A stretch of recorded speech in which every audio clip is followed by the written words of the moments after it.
The following program is rated TV MAL. It contains strong language and is intended only for mature audiences.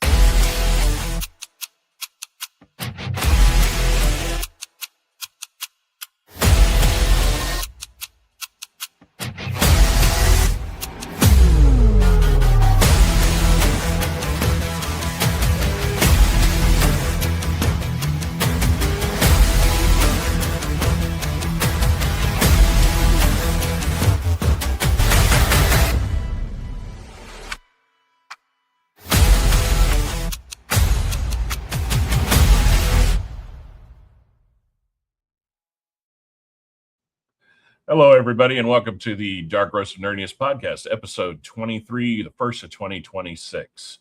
I want to start the show today just kind of basically saying thank you for everybody that has subscribed, everybody that's joined in. Kind of just wanted to start the new year with a little bit of open transparency. We're just a bunch of knuckleheads that like doing this. We're not doing this for any accolades or to make money. We don't want it to be a job. We just want to share our passion for pop culture, video games, coffee, all the stupid shit that everybody used to talk about in comic book shops and people used to hang out at them back in the day. Or when you got a group of your friends just hanging out in the garage doing some possibly questionable and legal stuff back in the day. For some of us were straight edges. We'll let you guess which is which. But yeah, I'm just glad to see a few people jump in. I'm glad to see people comments. If you're trolling, you're never going to get acknowledged here. I will just hide and delete your shit. You suck. Get a life. Kick grass. We got one funny one that did come up. So when I bring the panel in, we'll talk about that one comment. I hit it just because of its sheer stupidity. But we've got a lot of stuff going on, man. We've got a good 2026 so far. There's a lot of stuff coming out. Everybody on the panel is going to basically hop in and do their best and worst sub. We're going to talk about YouTube fuckery, the AI shit that's going on. Going to kind of go into our first roaster of the month for 2026 and our first content creator for 2026. We're going to hit some lulls today and for the lulls. And then on top of it, we're going to jump into what the tech segment where all of us that have 3D printers are going to break down the printers we use, the ecosystems, why we like them, why we hate them, the shit we think that in all the ecosystems sucks dick and they need to fix. Other than that, thank you for hopping in. Thank you for watching. And let's bring the panel in. We've got everybody on the show today, finally. So let's bring them all back in. Full panel today, finally. Round of applause for that one.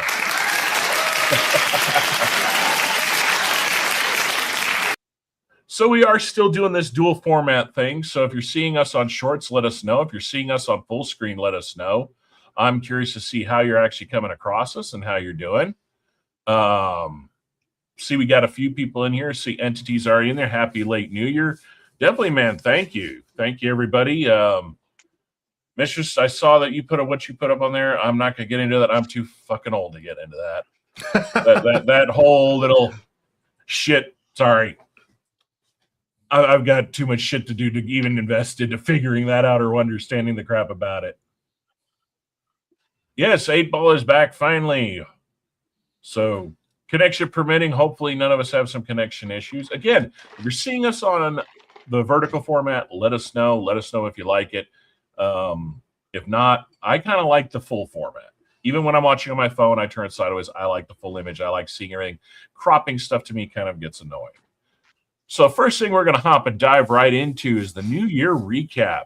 So end of 2025, hopping into 2026. A lot of crazy things happened. We've got the end of Stranger Things. Did it hit the ball, shit the bed? We'll get into that. You got the epic shit show that is season 3 of One Punch. Oy vey. Literally, it's like they watched Netflix and were like, how could we take the main character of the show and only give him a total of 1 minute in an entire fucking season to do something? Like, seriously. And Saitama, 1 minute, literally, I think it's a minute and a half total screen time of like the first 5 episodes. And then Genoa's like his fucking sidekick is in it more than him, and even he's not in it. Why? We went 3 years for this shit. Massive layoffs in the gaming space. Sadly, we're going to go through a quick list. We've lost a few more people closer to the end of the year. From the original Buck Rogers series, Gil Gerald passed away. The tragic situation of Rob Reiner and his wife. I mean, you want to talk about a heavy hitter, man that made some amazing fucking films. And just closed out with Spinal Tap 2. I mean, just a sad one. We lost Isaiah Whitlock, who was in the TV show Veep and The Wire right at the end of the year. And one of the great original pinup women of all times, Bridget Bardot, passed away. Ooh. So, what are you guys' thoughts? 2025. How did it end out? Did it end out with a whimper or a bang for you guys? I don't know. I think it went out with the the gremlins eating past midnight. Yeah. So, somebody fed the gremlins, and look, we're here, but do we want to be? And I feel like they have Gizmo in like a chokehold with a spray bottle at his face for 26. That's a good way to put it. That's kind of like I brought up a question around some of the people that I work with, which was the entire actual phrase of Happy New Year. To me, it's kind of always been a weird one because indirect, are you wishing a Happy New Year, or are you wishing a new year, or are you wishing happiness of the year? It's a weird one too because you're I don't know. I'm optimistic of a new year all the time. Or brainwashing yourself that it is a happy year. Yeah, like it hasn't happened yet. How do I know it's going to be happy? But then again, I'm always that glass half full, dark humor, fuck off type personality. So, well, and I'm always wondering why the hell we're doing it in the middle of the dark season.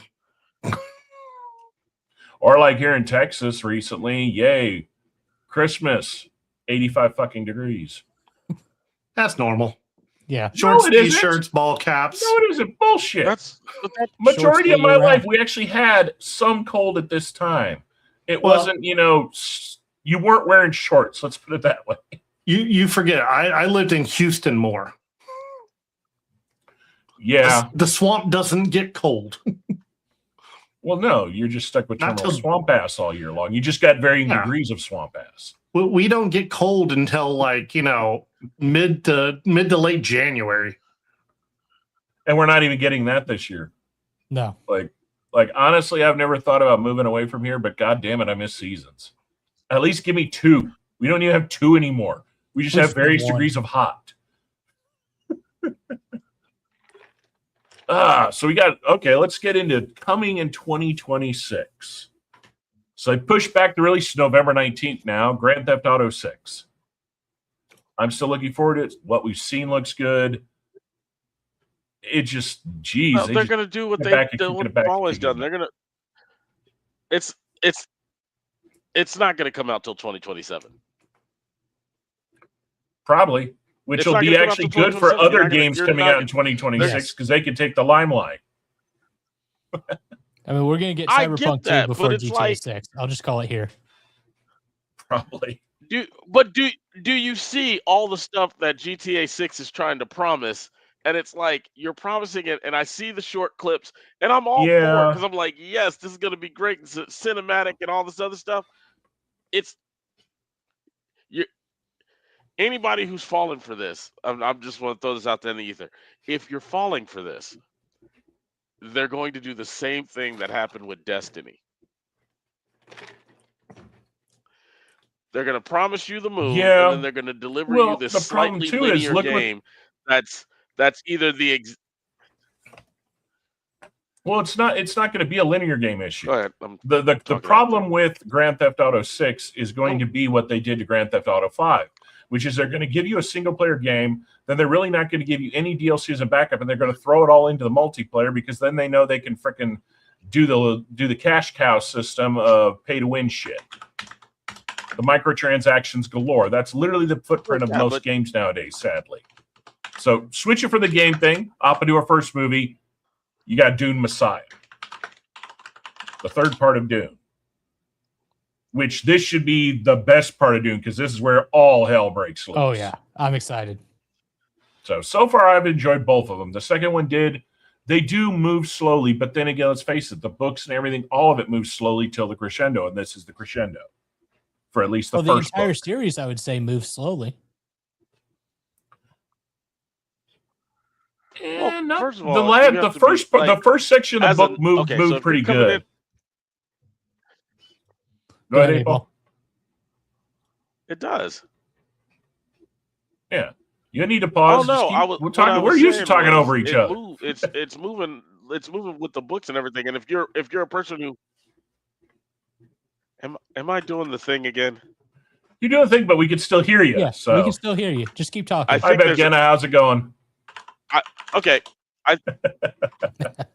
Sorry, I think there's a delay on my end.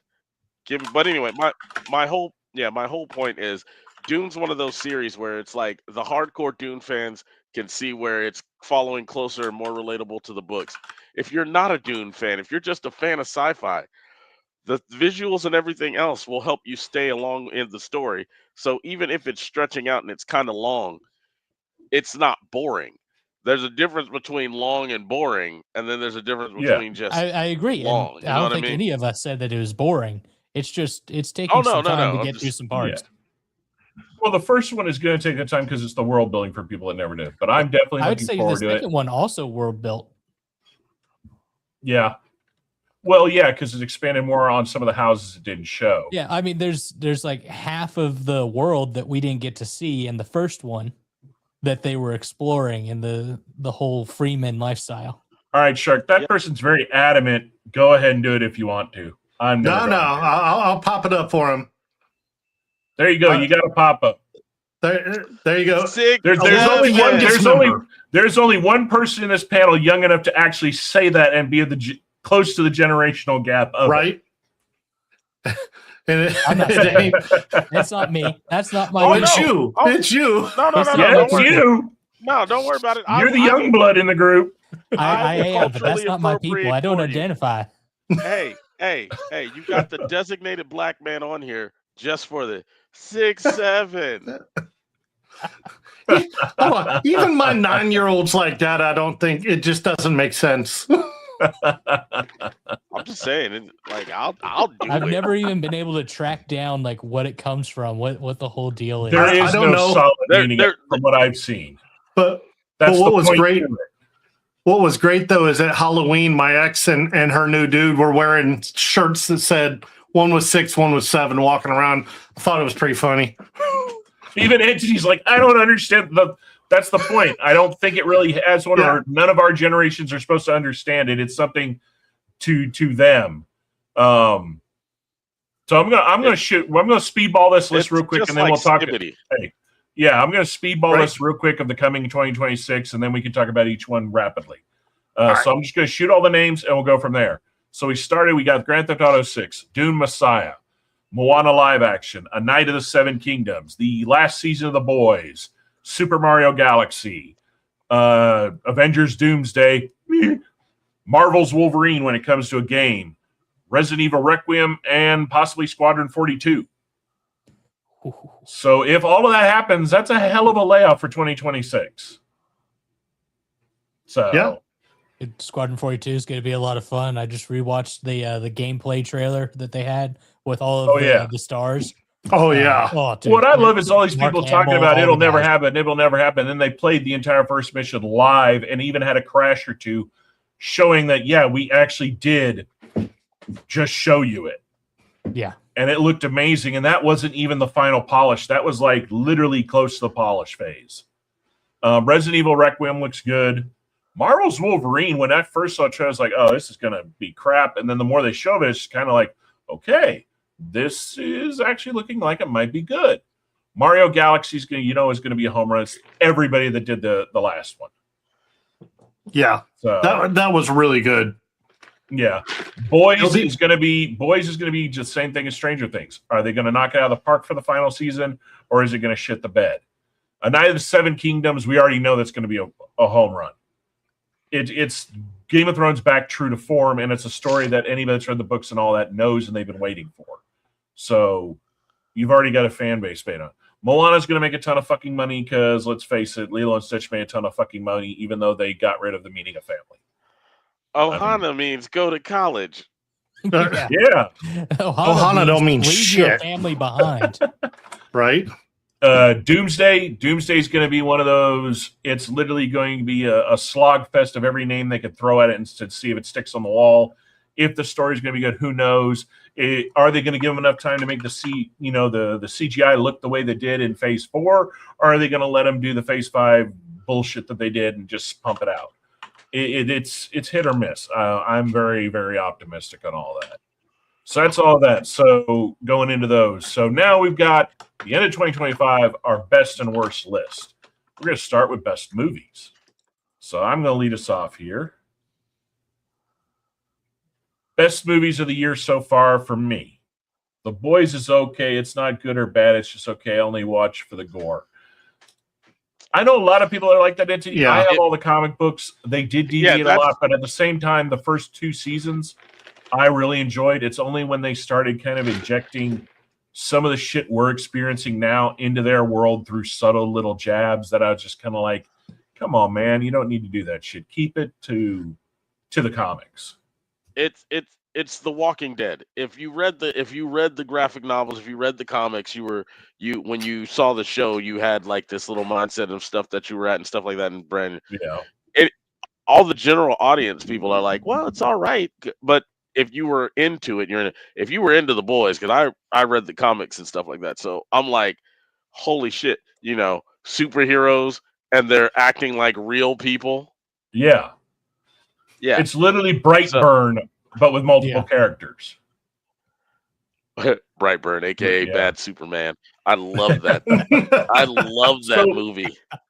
Into kind of, because you opened the door on Walking Dead, the issue that what killed The Walking Dead was you had a lot of people that did not understand the premise of the show. Zombies are in it, but the show is not about the zombies. It's about how horrible the people that survive become. Yeah. But that said, they changed some things in the comics that I thought was cool. They brought in some characters that now become characters in the continuing comics. That was cool. Right. They should have never followed certain things. Like the biggest mistake they did, you shouldn't have killed Glenn. We knew it was coming in the comic. You didn't need to do it. Do something different. They shouldn't have killed Carl. They should have actually done Rick's full storyline, Rick dying, and then jump a few years into the future and give us old Carl.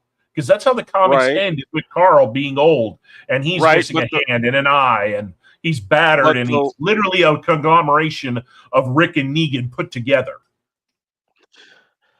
But the writers said that they wanted to change that. The writers wanted to change. The writers of the comic books wanted to change that. Well, what actually led to the whole situation with Carl is that What led to the situation with Carl was the kid playing Carl became an insufferable shit to deal with. Yes, the fans did not like him, and they were like, "He got to go." What's to say? Like, what's her name? I was more pissed off that they killed Abraham than Glenn. I loved Abraham. I love that actor. In fact, if you have not watched Lois, the most recent Superman that just ended, he plays literally the best fucking Lex Luthor. Yeah. So, all right, going off the rails. Let's go back. Best movies. I'm going to start with mine. I only got 4 for this one so before we get into this, I will disclaim this. Everything on the list from all of us that you are about to hear is our own personal opinions. It does not invalidate any of yours. On top of that, you may not hear things on these lists because these are things that some of us may not have seen or not have played, mainly because we all work a lot, and we're not like some of the people on YouTube that literally have the time because this is their job to watch all this shit. So that said, best movies for me, in no order, is Knives Out, Wake Up Dead Man. I actually enjoyed it as much as I did the first one. Weapons. Holy shit, that was a good movie. Sinners. Again, holy shit, that was a good movie. And Guillermo del Toro's Frankenstein. I know people have issues with it. I know it's different, but visually, pacing, it's stunning. I wish I had a chance to have seen it in an actual full movie theater with the full 10.1 sound, because it is epic.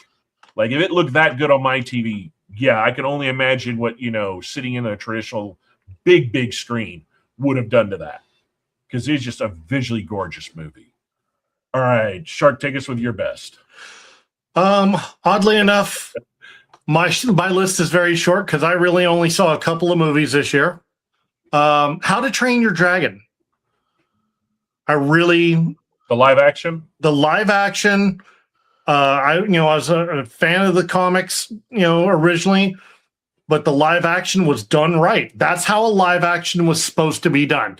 Take what you already have, just make people do it. Yep. And for an industry that wants to copy paste and make free money, that they fucked up so many times of just copy and pasting free money. Right. Disney screwed the pooch on most of that. And I will agree with Frankenstein. Del Toro's Frankenstein was really good. That's really all I had. I didn't get to watch much this year. I've been working on projects more than watching shows or TV or movies. So okay. We're going to work in order. Walrus, what's yours? Your right. best movies? So I just watched it the other day and it catapulted to number 1. F1 with Brad Pitt. I thought was an amazing movie. See, that's on my list. I haven't gotten to it yet. It was very, very good. Got into the depths of the sport. For people that know the sport and are fans of it, it was great. For people that didn't know about the sport, it was great. It was a great merge of the two cultures, and I thought that it was a very good job. Number 2, because we haven't had any superhero movies for a long time that are actually superhero movies, I say Thunderbolts. It was a great movie. I really, really enjoyed it. That's all right. You guys can disagree. You can disagree. It's what I felt. Jeez. And then Happy Gilmore too. It didn't get enough credit. I liked it a lot. I really enjoyed it. I watched it multiple times. I disagree with one of those big time. I know you do. Because there's so many things wrong with that damn film. I didn't say it was all the way down to the idiots saying, we're the Thunderbolts. It's like they got their name because the person that formed the team was General Thaddeus Thunderbolt Ross. Yeah. And his whole point to the team was not to be this clandestine. It was the team to fuck up the Avengers if they ever got out of line. It was the last resort. I didn't say it was perfect. There was definitely a lot of holes in it, like you're talking about, but it felt like a superhero movie that I did not get when I was watching the later versions of Avengers. Bob so bad.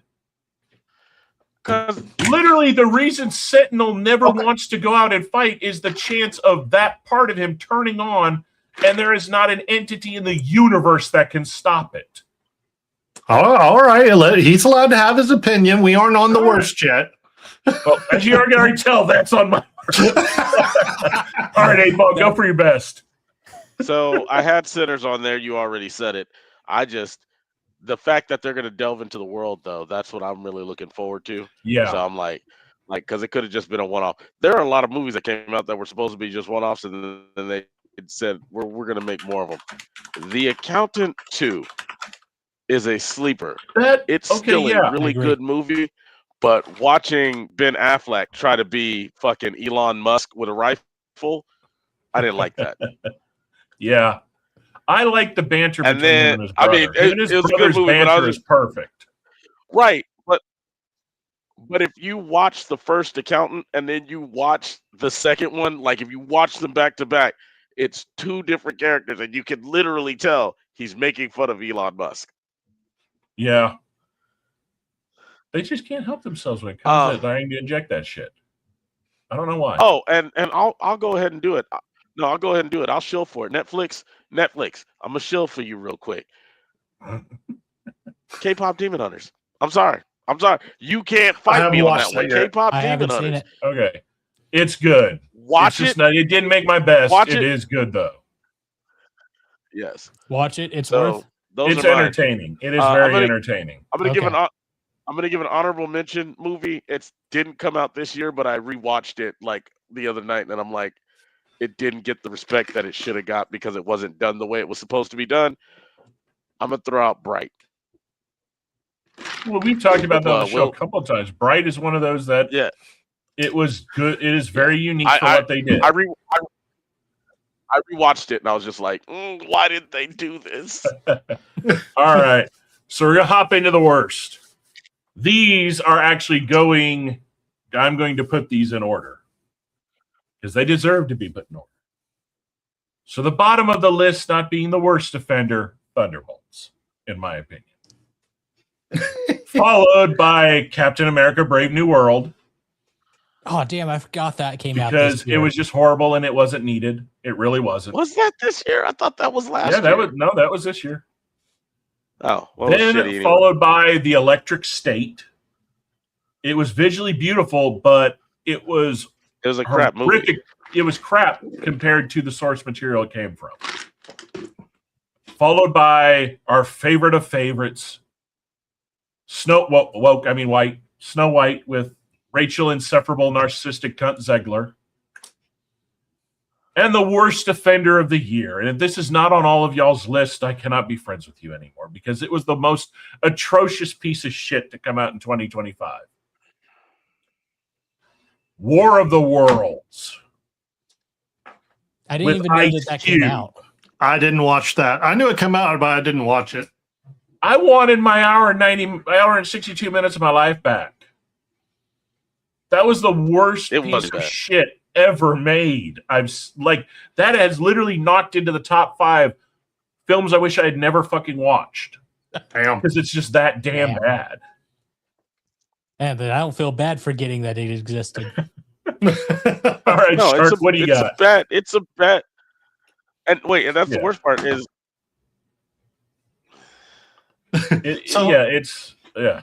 I made mine really simple.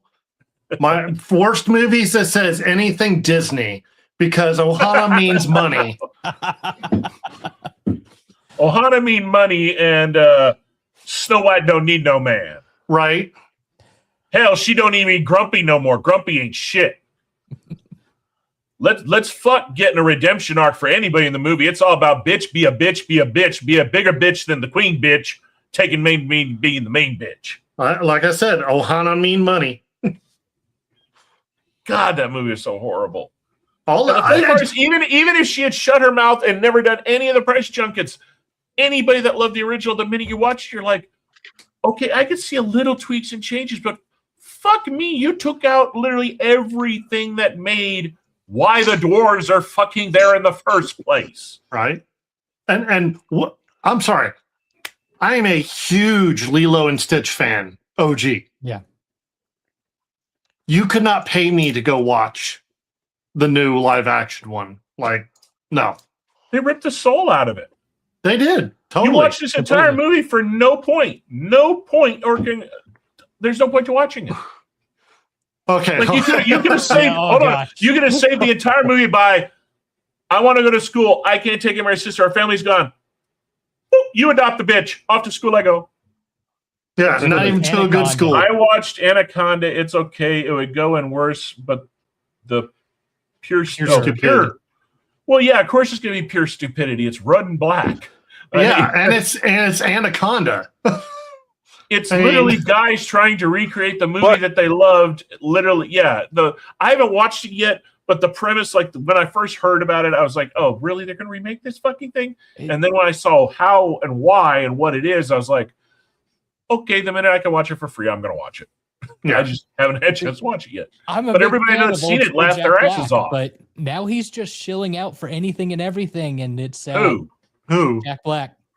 That's his MO. It's because he's following Paul Rudd. Paul Rudd before Ant-Man did that for 20 years.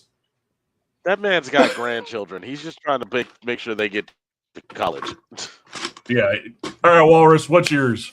All right. Well, we already talked about the top 2. So we'll get those off the bat. Snow White, or Woke, and Lilo and Stitch, because Ohana means money.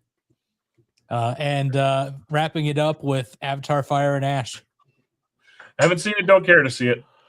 It's one Avatar has literally become that movie that everybody goes, watches it there, at all the amazing technical effects.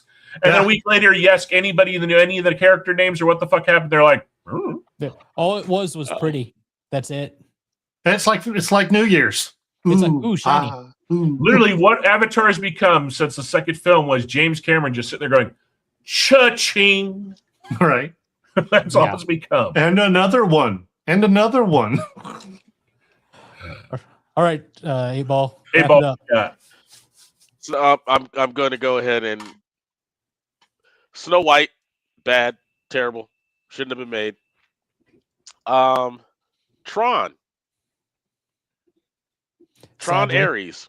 I hate to quote every other YouTube. How can you make a Tron movie without fucking Tron? And the thing about it was I gave it a chance. I watched it because I was like, everybody's trying to blame it on Jared Leto that it's bad.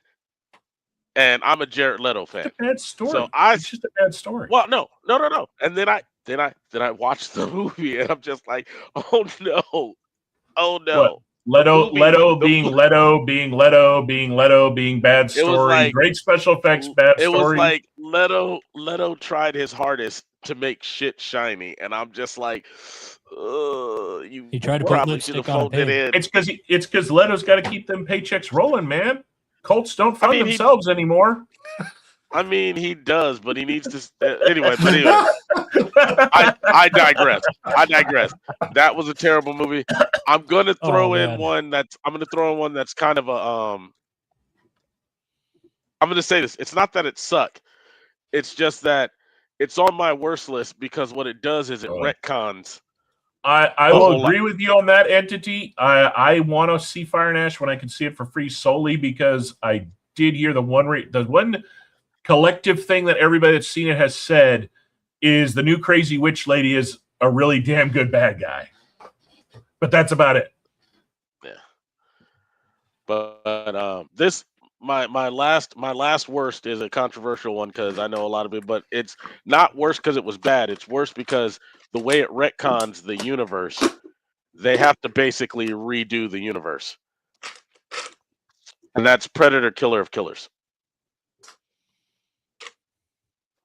Yeah. Well, the problem is they've wrecked the universe completely now. Everybody I know that has literally watched Badlands has literally just said they're just turning into something with a name to try to pump money. They're not even really giving any solid thought into it anymore. Well, that's most of Hollywood. Well, that's all of Hollywood. But it's like they're not respecting some of the source material it came from. And I know that you want to go into the books and the comics and all this stuff. Sometimes you just have to go with even just over the first two movies. Yeah, the 80s action movie came out, and I'm going to just go off the premise of this. What happened to Dutch? And then all of a sudden you show Dutch in a freezer somewhere because Arnold Schwarzenegger didn't want to come back to do the sequel.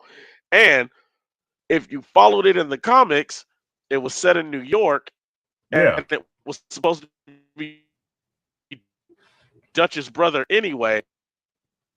So it was cool, but skip it. You went LA, you went with Denver. Glover's the only person up to that point to have actively killed the Predator himself. Yeah. Sorry. Well, that's another thing. You could have brought Danny Glover's character back. Nobody knows what happened to him either. But you're right. Dutch is one of those characters. I mean, one of the cosplays I'd love to eventually do down the line when I get into better shape and better health is doing Old Man Dutch because he's a badass. Like when he starts wearing some of the Predator armor made from dead predators that he's killed. Yeah. I mean, he's a badass. And so is Glover's character. Glover's character came back a couple times in the comics too. But again, they want to inject these new ideas into old franchises without understanding of the old franchises. So yes, I do agree with you on that one exists. That one deserves it. Okay, so next one we're going to jump into is games. So again, it's not because it's... Go ahead. I'm sorry. Okay. Oh no, I was just saying it's not that it's bad. it's just that because it fucked up the universe. Yeah, and now it's like you said. There's a lot of retconning or rewriting. It's for the next person that's going to take it serious. It's going to be hard to retweak around that shit. When we get into TV shows, there's another one that did that. So they got some other retcon and shit they're going to have to fix when we get to the TV shows for my list. All right, best games. I didn't play a whole lot of the new ones. Some of them I didn't get too much into them. Some of them I did. So out of all of those solidly good ones that did come out this year, I had a chance to play 4 of them. So in no order, Arc Raiders, Obscure Expedition 33, Hollow Knight, Silk Song, and Dispatch. Dispatch is actually my favorite out of all of those on the list, just of its uniqueness. And the amount of voice actors and the people they put into it and the fact that you can play it again and again and everything you do different changes it. the outcome is never the same. So you're getting multiple games in one game. So that's my disappoint you, Wolf. That's for my best. Hold on. What did Entity put there? Elden Ring movie is in the works. If this is true, I hope they don't mess it up because I just bought Elden Ring. I haven't played it yet. I haven't played Elden Ring. I know They're a lot of people fuck that love all it, the way up. but they will. They do not know how to do high fantasy anymore in Hollywood at all. Especially dark high fantasy like that. Like that's an easy one that you can get realistic, and they're gonna fuck that all the way up. You don't want to fuck up that game. There's a simple way to do it. You have hold on. You have Peter Jackson produce it, Guillermo del Toro direct it. There you go. Yeah. Between those two men, they know fantasy and dark. Yeah.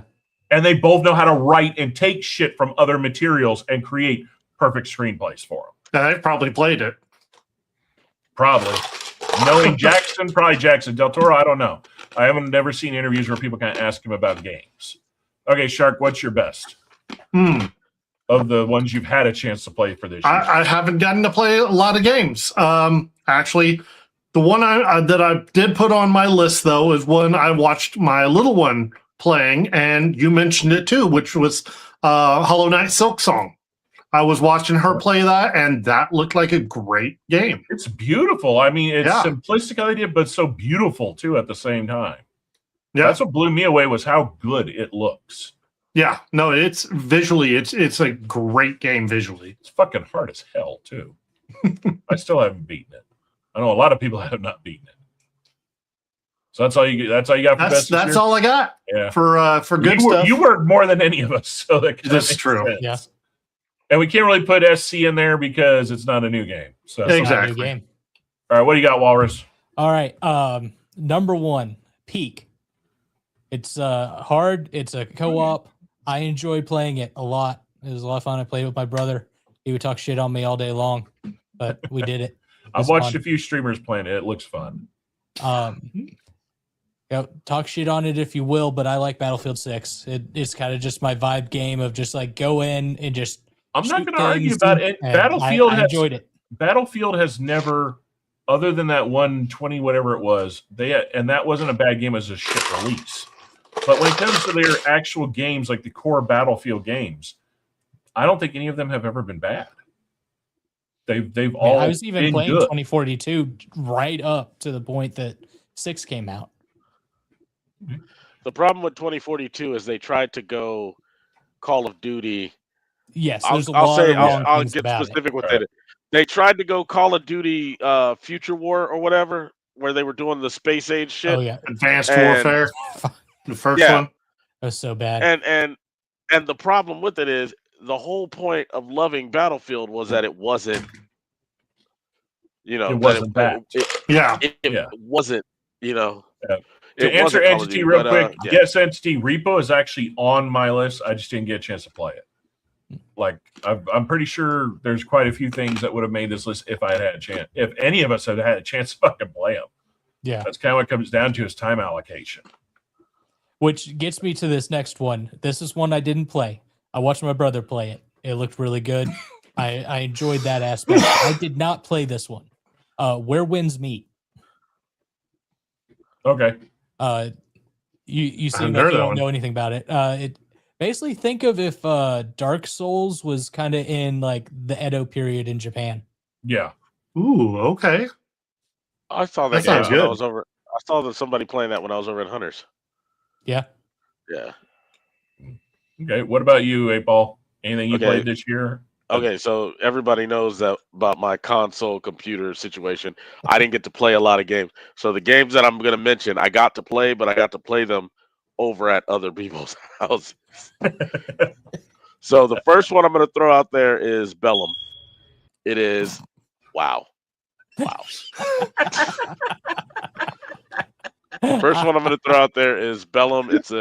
I think it's still in advanced beta if it's not already being sold, but it is a first person shooter akin to Squad and everything else except they did up. If you go to YouTube, you can put in Operator Drewski is part of the development team for that game. So you can catch all the highlight stuff from him. I played it and it is the shit. Like, yes. So there's that. Battlefield. I love Battlefield 6 because it's a return to the older Battlefield. So the Bad Company 2, and then Battlefield 4. No, 3 and 4. Where you had the mechanics of you didn't have to worry about a camper because you could literally just destroy the building he's in. You didn't have to and see that's what made Battlefield better than every other game. You didn't have campers. You had these little assholes who would, I'm going to camp, and you just get into a tank and be like, fuck you, boom, bye. Drop a building on them. Hey, as a resident camper, I agree. And then even if they were camping, and I will attest, this is how in depth I got to this when I was in the Navy. So this was a long time ago. Your tax dollars at work. I had an entire wheel. What did he say? Don't worry, Paul.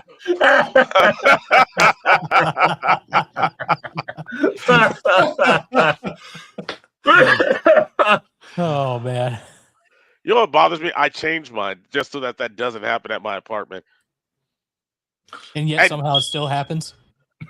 That's you guys doing the sound effect, and I'm cool with that. You're goddamn right. I was about to say, Shark, you've been to my house. You already know.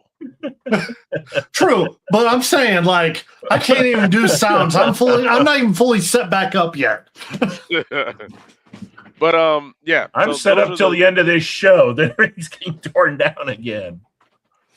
Those are the two that I'm into, and then I guess the retro game that I started playing again, just because has been Rival Schools. Because if you want to get into some Dreamcast fighting games, hey man, original Soul Calibur, dude. Right? One of my favorites on Dreamcast was the Spawn fighting game. Oh yeah. That was a good one. That was one of the first ones you get 4 people going after each other at the same fucking time. Yep.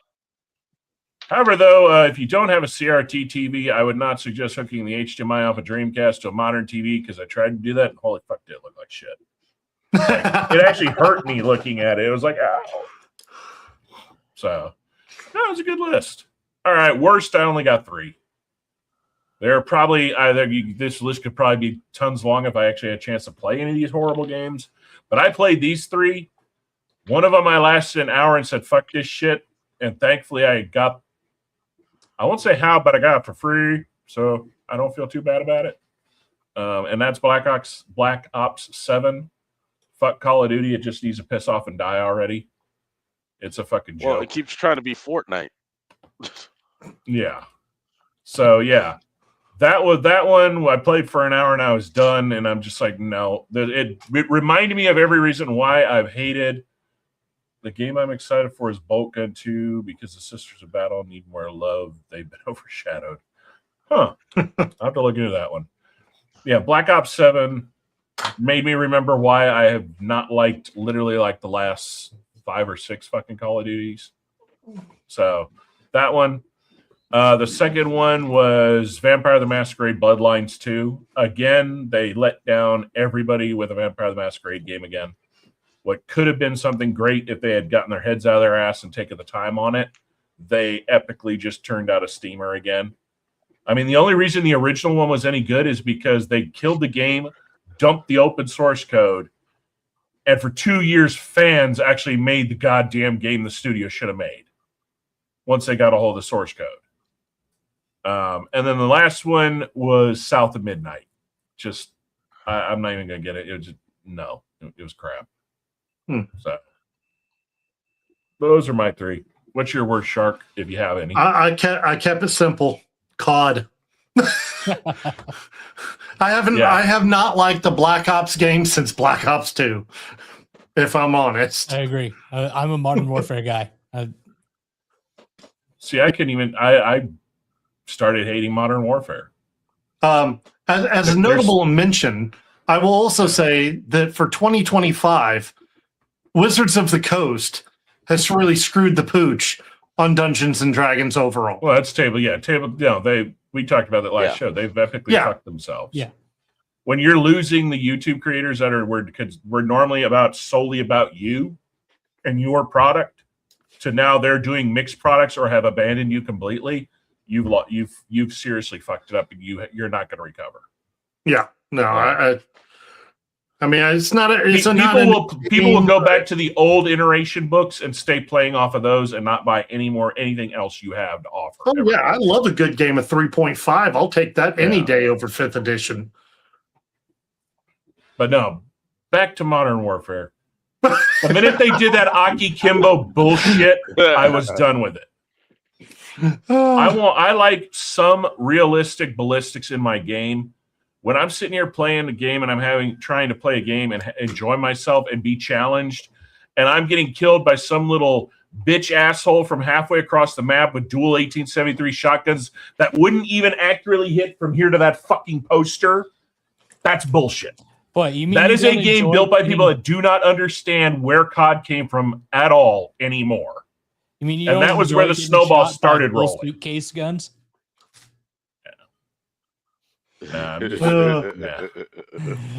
Kimbo. All right, Walrus, what are your worst? I will preface this with two things. One, I have not played a single one of these, but again, I've seen them.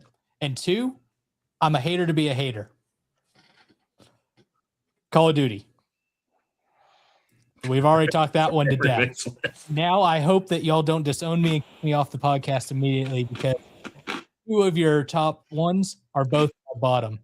Claire Obscure Expedition 33. And I'm going to tell you the two reasons. The French made it. The Chinese backed it. That's literally Chinese backing is 90% every game that's out there now, by the way. Yeah.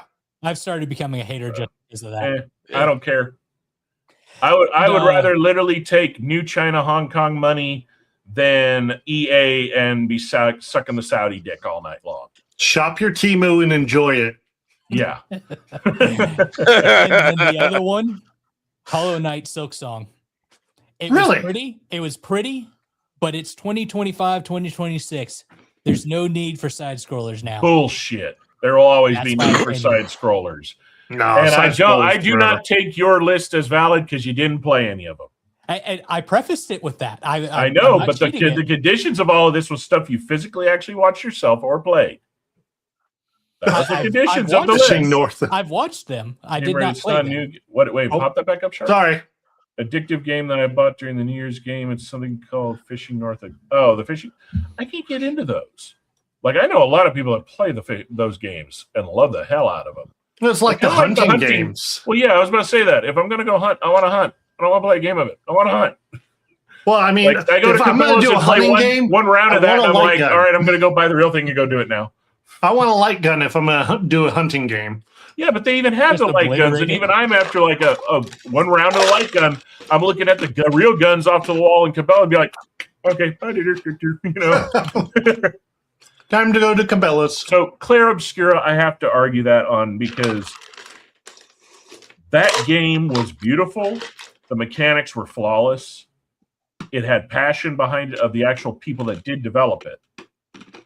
And it was done with such a small fucking team. It literally showed every AAA studio, you turned out shit this entire year with like 50 to 100 people working on it. We did this with a team of fucking 10.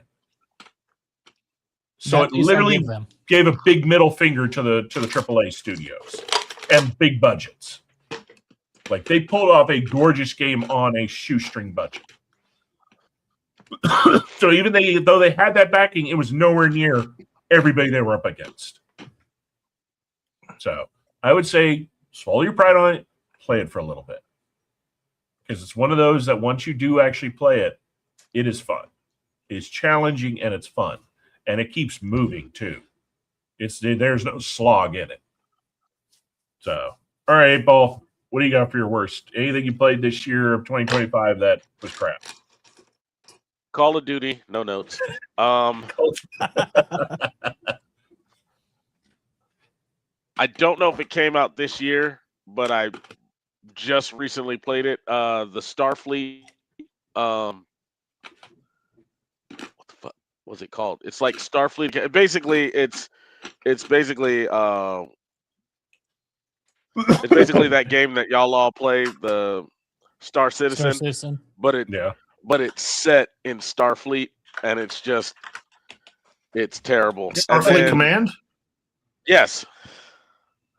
I don't think it came out this year, but I played it this year, and it was bad. And then this isn't because it's a bad game. This is because my skill level was bad at it. I got mad at DCS. It's okay. It's wait. It's not. And again, I'm gonna preface it by saying that it is not the game. The game is great. You should buy it. You should get the whole setup and do it. It's a lot of fun. It's my skill level at it when I first played it that made me be like, "Fuck this game." So I only started playing that after I had a real Rio from the 14 teach me how to do it, and then I'm like, "Oh wait, no, this is fun." So I get it. It's a big learning curve. Yeah, that's the whole problem with that game. But I am waiting for Ace Combat to come out. So yes, that's going to be fun. The graphics on it alone are going to be fun. Okay. I will honestly say I probably played more of Clash Royale than I did any other game this year. Well, that talks about the industry right there. Exactly. I hop back between Star Citizen when I have the time, but if it's single player, I've literally gone back to Fallout 4 and New Vegas because of all the community mods that have come out that have just added so much shit to them. And then fucking Cyberpunk 2077 because I'm just doing different run-throughs and making different decisions, especially in the Phantom Liberty stuff. So, yeah. That's kind of why I think of the list of games. Huh? What was the game about the androids? Is it Being Human or Being Human Detroit? Oh, Being Human. It was called. It was. I know the one you're talking about, but that came out a little while ago. I agree. Nuclear Option's fun. You want something easy to get into? Okay, we're gonna hop into shows now. So best shows list for me, I've got a couple of them on here because there were a couple of standout, really good ones. So again, and if we had been doing this show for the last 3 years, this show would have been in it every fucking year, and that is The Bear. It's just a damn good show. It just really is. For anybody that's ever worked in a real professional restaurant, it is so fucking spot on. Showing you literally how fucking chaotic, stressful, yet at the same time rewarding that world is. Another one is Severance, because I don't know where it's still going. Every time I think I figured the damn thing out, there's another twist. But it's also getting, say that with a caveat, it's getting to the point where I don't think they really know where the fuck they're going to end this at or where the final conclusion is. I'm starting to get that vibe. I'm getting that Lost vibe from this show, and that's not a good thing. So that may be going to worse shows next year. We never know. Pluribus, because it is such a weird fucking premise of a show. And bear in mind, I have not watched the last 2 episodes. I need to get caught up, but so far I am enjoying it. Black Mirror, again, dropped another banger season. Beautiful episodes. Just really well done, especially the one with fucking Paul Giamatti was literally one of the best episodes I've ever seen in the series.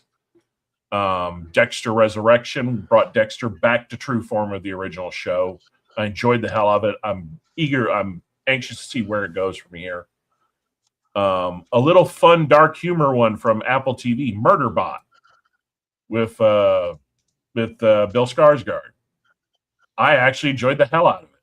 I know a lot of people, this would be on their worst shows list, but you gotta like that dry, dark humor to get it. And I love his self-monologuing in it. It's fucking hilarious. And the last 2 shows, one I was very worried about, but after finally watching it, holy fuck, Welcome to Derry is good. That is violent. That is terrifying. That is Stephen King's It at what it's supposed to be. So you are literally watching the entire story of the last cycle prior to the kids that are in the book. So this is 27 years before them.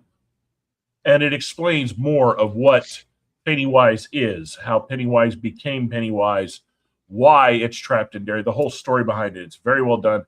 And I will not give it away to anybody who has not seen it, but be warned. This is your only warning on this one. There are some scenes that, holy fuck, the gore level is not what I was thinking this show was going to be. Like, to the point where even I'm just like, oh my God, did they just fucking go there? And they did. And whoever did the CGI and the gore on that show, it is just fucking gorgeous.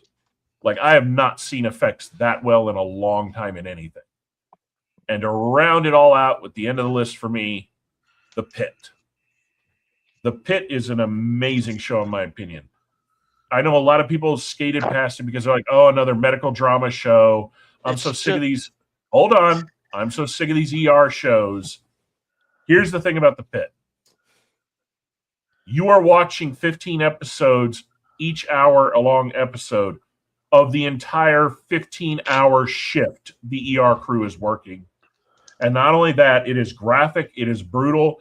And when you go back and you watch YouTube and you see all these doctors, all these ER technicians who rate medical shows are watching it, and they cannot find a single fault in the entire show.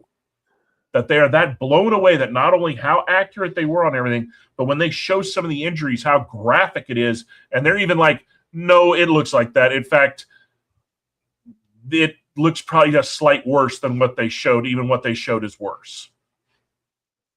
That says everything. And I know a lot of the controversy of it is the ER people sued him and all this shit, but I think that's literally just, he ramped up an idea they had and took it to a better extreme and made it better, and they're pissed off because they didn't get the check from it. And it's about to start its second season, I think, in a week or 2 weeks. So those are my list for the best shows. What do you got, Shark? I got nothing. I didn't watch any shows this year. No, no new animes? Come on. No. Well, I mean, the anime is okay. So season 2 of like Apothecary Diaries. You know, for the most part, I really didn't watch a lot of shows, oddly enough. And most of the ones I read more I listened to more books this year on Audible than I did watching any shows. So okay. You may have to do that next show, best things you've read then. Or listen to it in a sense, read. Yeah, books. All right. They don't let me read. I'm black and I'm in Texas. Wait, you can read? No, sirs. There we go. All right, Walrus, what's yours? All right. I know it's Taylor Sheridan, that's his name, but I really like Landman. That shit's just straight funny. It's just downright fucking funny. I don't care who you are. Right. It's funny as fuck. I got to pause you real quick there. I forgot something on my list, and you just said that, remembered it. Fucking Tulsa King. Yes. Dude, everything Sheridan does is fucking good. I mean, holy fuck. You're right. Landman.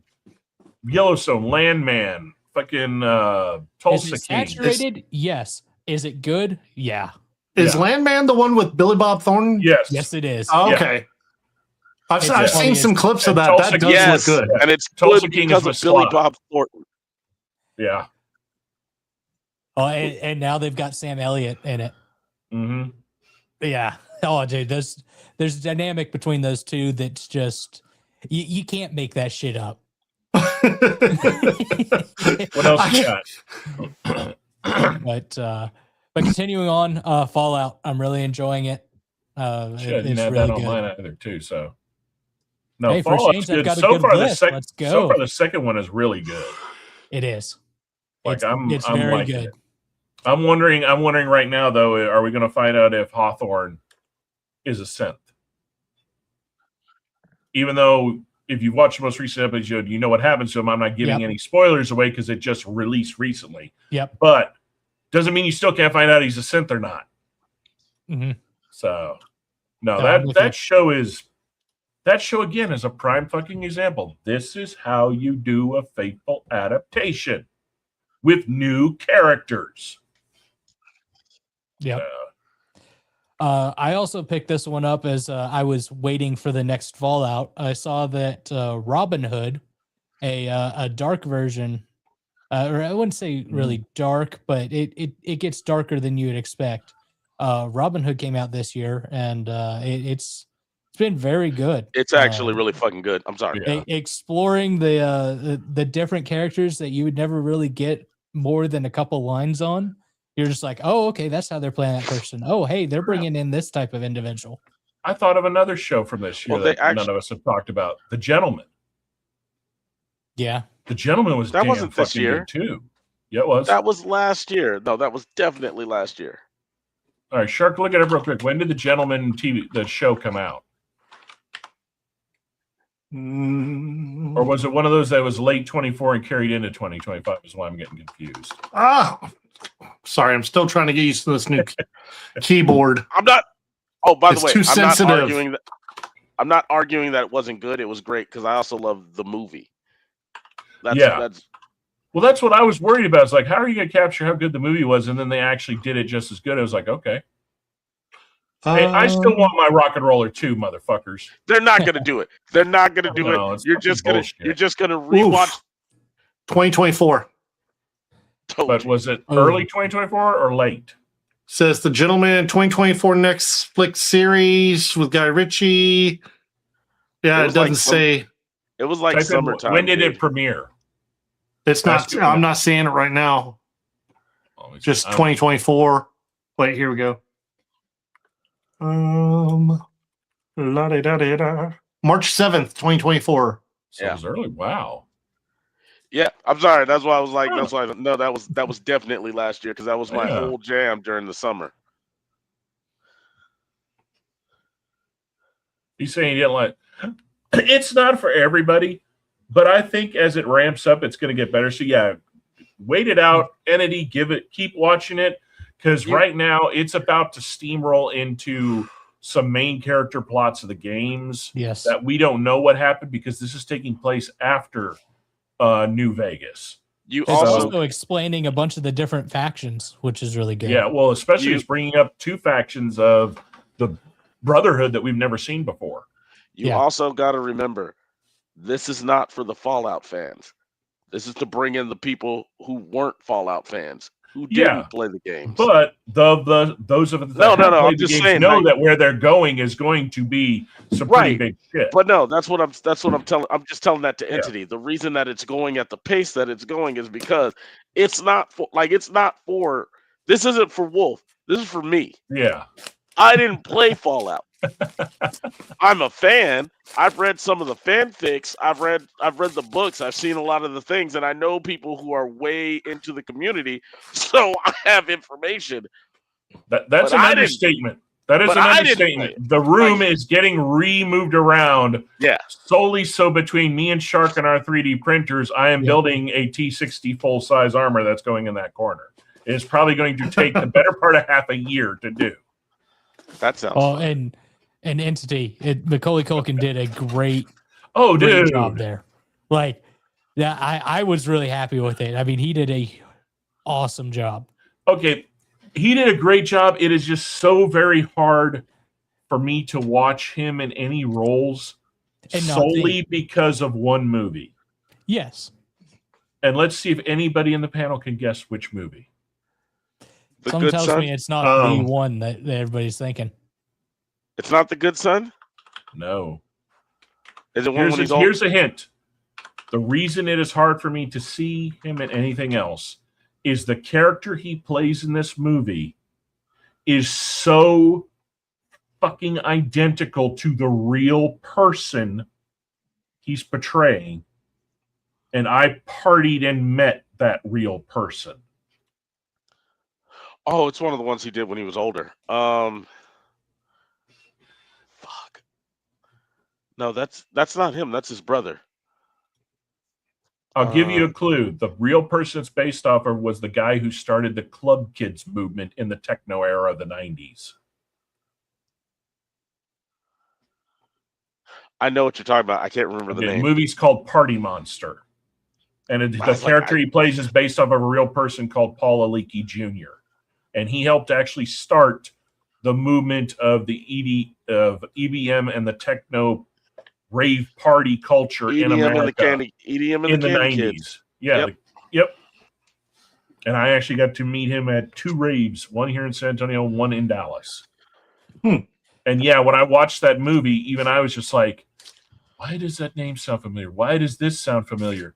And then watching it, I was like, this is feeling too weird to me. This is feeling too like something about this is, my memory was not clicking in. And my friend Lloyd was watching it with me, and he's like, you know why that's why, right?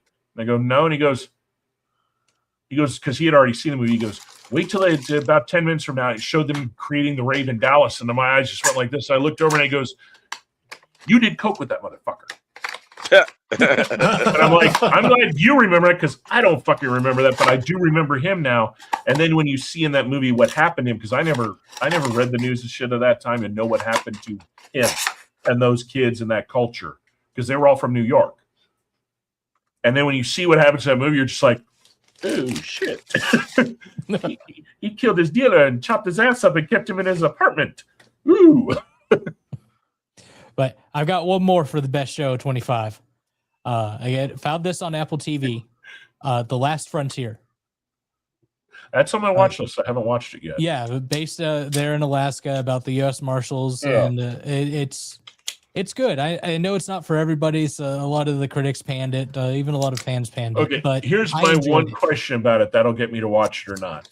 Is it in no way reminiscent, in a sense, Fargo-esque? Or is it its own thing? It's its own thing. Okay, cool. That was my fear, because the trailers, you're like, I'm getting like Fargo vibes out of this. Yeah, no, it's its own thing. Okay. All right, Paul, what do you got for best? All right, so for best, Murderbot, no notes. Mighty Nine, because I'm a Mighty Nine. Yeah, Mighty Nine. Okay. I'm a Critical Role fan. There. Yeah, I'm a Critical Role fan, and it's been amazing. Yeah. See ya, Entity. My controversial one is Alien Earth. Entity later, Entity. My controversial one is Aliens Earth. I loved it. I know a lot of people didn't like it. I can see you shaking your head. We can argue about it later. It's on my worst list. I figured. I figured it was going to be somewhere on there. But I will hand the credit for the vibe, the nostalgia, the look, and the feel. It nailed it. Yes. But the bullshit Peter Pan crap it threw in there was dog shit. Okay. I mean, anyway, if they had done that story without any of that crap in it, and I'm sorry, the guy that's supposed to be Mr. Super Genius was such a fucking retard. We're on my best list, sir. You are only getting upset because my points are valid, and now you're rethinking your decision. I'm not upset. No, he's not rethinking. No. I'm not upset. I'm not rethinking it. Your points are valid points, but it's because, ladies and gentlemen, the nostalgia is washing off slowly before your eyes. First of all, it's not even that, but they did a good job of actually keeping the technology within the universe of Aliens, which is a thing that people keep fucking up in the movies and shit like that. I'll argue it later. I will give you this. I gotta get. They redid the techno head dude that was supposed to run his own little island and made him more authoritarian, make him an actual brain, make him like scientist style Lex Luthor, I would have more respect. If they had kept the Peter Pan shit out of it, and if they had made the ending way better than they did, it would have been a home park run for me. The ending was actually really good. Second, for what it was, if you actually followed the story, her fucking talking to them is bullshit. Secondly, they did him the exact way they needed to do him as a character, because they're sitting there talking about how he's a genius, and you get to watch how no, the fuck he's not. Okay, I'll give you that. But here's my main argument with the thing that I disliked. Her being able to talk to him blows so many holes in shit, because if she is one of the better generations of the synths of her era, of a hybrid synth, then why, when we jump to Aliens and Resurrection and everything past, has no one else been able to fucking do that? Because you're forgetting the things that happened prior to. They had a whole war. They had a whole war, and Weyland Yutani came out on top, meaning they would have stolen every bit of data they could have gotten a hold of. They did, and the very first thing that Weyland Yutani did was put the fucking chip in them so that they couldn't act out. It's the very first thing that Bishop talks about. Then where's all the great weapons they did that captured all those aliens? Where did all those vanish to? The Space Marines are sitting here with fucking with not even blasters. They still have ballistics. Again, all of this stuff gets gathered up. All of it gets destroyed. Like there's an actual purge and shit that happens, and then they go out to get the stuff again. Next, you got to tell me on your best to show list is Section 31. Look, you're missing the point because you didn't spend your years in the extended universe of aliens. Anyway, Yes, I did. I still have all the goddamn comics in the room. I want to get to my actual best, because this is the best on this list to me. Okay, deviate, deflect. Come on. The English. Which one? The English on Prime. It is what's her name? Kate Blanchett. Was it Kate Blanchett? Yeah. Okay, I saw that on the scroll. I didn't know what it was because you're the only first person I know that's watched it. Yes. The English, if you have go watch it. If you haven't watched it, give like a quick synopsis. Just give a quick synopsis because I don't even know what it's about. Yeah, me either. I can't because if I go into it's basically set in the West, and it's a revenge love murder story. Okay, that's all. That's all I can say. I need to know. I'm just saying that's all I can say without giving things away. Well, yeah, because just by saying that, you've already told me a synopsis. If you say any more, you're going to ruin anything that's in it. But yes, that's my link for.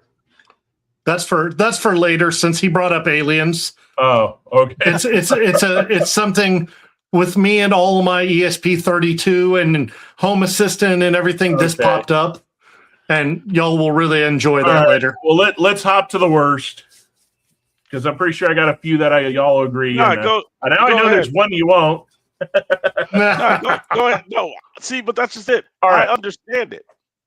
All right, Alien Earth is on my worst list, but it is like the bottom of that worst list. It's just one of those that so many things added up to me that I could not avoid disliking it. There are things I liked about it, but there are things I dislike, and the dislike outweighed. And that teeters a show for me. I can do a nice 50-50 and still enjoy it and pray that, okay, what you're going to expand upon next might, knock out some of that bad in the next round. So I'll give it that. Section 31. Fucking abomination that should have never even fucking been made. How are you going to take Star Trek and go comedy with it? Like, it's because they tried to make Guardians. They tried to make Star Trek meets Guardians of the Galaxy. But you tried doing it with Section 31 of all things. I'm like, if you want comedy, do Lower Decks in real life. No, they did. They did in Strange New Worlds. It's an episode. No. It's actually one episode. No, you watched that with me and you liked it. It was. I'm saying one episode though. Anyway, if you're gonna look, Section 31, you have all of these military intrigue shows that came out. You have Navy SEALs, you have CIA that came out, and you mean to tell me you couldn't do Section 31 correctly? Section 31 is like the black hand of Starfleet, and you want to go. You know why that pushed through. You want to go comedy because it clicked off every virtue signaling check mark that they needed for their quota. Michelle Yeoh only did it because she, one, likes that character, and two, she got a $10 million paycheck for doing that. I don't blame her for it. I will never blame an actor for going ahead and doing the cash grab on some shit. And that was a cash grab on a piece of shit. We're not even at the worst offenders. Come on. Yeah, no, not even. Yeah. Right. We're not even at the worst offenders. Next on the list, The Last of Us. Utter fucking dog shit. The first was mildly entertainable. The second season went into so much bullshit that by the third episode, I checked out. I couldn't finish. I couldn't go any further. And most of the people I know that were watching it, watched the fourth episode, wish they hadn't. It just got worse and worse and worse and worse. That's when I stopped. The worst, most egregious thing was the shit writing to where her her and her chick friend or whatever the fuck they were supposed to be are in that fucking building, and she says she's pregnant, and the dumb girl from Game of Thrones literally goes, "I'm gonna be a dad." Yeah, dumbest shit ever. Totally fucked the character of all the characters in the game up royally. So that one was a bad offender. Followed by Helmsworth as the Witcher. Epic fucking shit. An entire season where the Witcher is looking for Ciri. A bounty hunter is looking for Ciri. Yennefer is looking for Ciri. The head of the guild is looking for Ciri. 3 fucking seasons. Why can't anybody find the bitch? Because she's over here in my Alexa. And he just sucks. I'm not quite sure how to help you with that. Shut up. Perfect. They should have ended the damn show the minute they lost Cavill. Because it was just dumb to try. The only minor redeeming factor was they introduce a character. I can't remember his name right now. But he is literally trying to hunt down Ciri, and he takes bounties to kill Witchers. He literally wears the medallions of every Witcher he's killed around his neck. And who plays him? The guy from District 9. And he is the only redeeming factor of those episodes is everyone he's in. It's a badass scene with him. Other than that, the rest of the show's shit. Then we get to the 2 worst. The 2 worst offenders for 2025. All's fair. Whoever thought about funding a fucking lawyer drama show with a fucking Kardashian as the fucking lead was a retard. A megatard. That sounds like it. I didn't even know that existed. But it's still not the worst. The worst offender in my book of 2025 is good old Ironheart. Where you're not watching the story of a hero rising, but a goddamn villain. Because she steals a property that's not hers, has all this technology and all this brains, but doesn't want to build something to better humanity. No, she wants to be iconic. Gets a best friend killed, steals the suit back that's not her property. And what does she do to go fund all this? Becomes a criminal and joins a violent criminal thieving gang. Yay, Marvel! But you wanted representation. You literally did representation of how to become a thief 101. Look. Oh God, I completely and that's after she got kicked out of college for helping everybody else lie and cheat on their exams. Look, tokenism's got a tokenism. And nigga's got a nigga. So that's exactly how they wrote that. And it was I agree with it. It was fucking terrible, but it's a terrible representation. Well, it was a terrible character to begin with. They picked literally the storyline of a character that they tried, I think, 2 or 3 times in the comics, and the comics epically bombed every fucking time. They just sat on shelves. Nobody wanted them. Nobody wanted to buy them. Because nobody wanted poor Black Iron Man. It wasn't about that. It's how they wrote her from the beginning. No, I get that, but I'm just saying, nobody wants poor Black Iron Man. And it doesn't make any sense in a world where Iron Man exists. Well, exactly. Well, I mean, but they could have written the character very easily as almost like a Spider-Man, broke, but has a lot of brain and, could have got funding from Tony Stark. And they could have written it so much differently. The issue is this. You can't write it like Spider-Man because she's not like Spider-Man. She's had advantages. Yeah. I'm saying you could have taken those advantages away and create a good character. Hear me out. Ignore the comics. Ignore the background behind it. Just go with what happened in the movies. This girl is a genius. No. Oh, hold on. I forgot about the best part. Hold on. I forgot about the best part. Hear me out first. To make her riches and to get her suit, she makes a deal with Mephisto. She sells her soul to the devil himself. Just hear me out first. We're going to go with just the movie. This girl's a genius. She invents this thing. This thing basically puts all of Atlantis in danger. The Atlanteans go to kill her. The Wakandans go to save her. Realize she's a genius. I'm using the quotation marks. Realize she's a genius. Instead of keeping her in Wakanda to work with other fucking geniuses with superpowered shit and everything else, we're gonna let her go to Chicago to go to public school, basically. For no reason. Wait. For no reason. And at no reason at any time do they ever bring up the fact that she has all this technology she can create and build, and she doesn't go out and sell it for billions. There's no reason. She decides to steal shit. And that's what I'm talking about. There's no reason for her to leave. Because she wants to be iconic. There's no reason to go from, well, if you want to do that, there's no reason to go to college. What did you go to college for? You have the labs in Wakanda. You have all of the future technology in Wakanda. You have access to fucking Wakanda.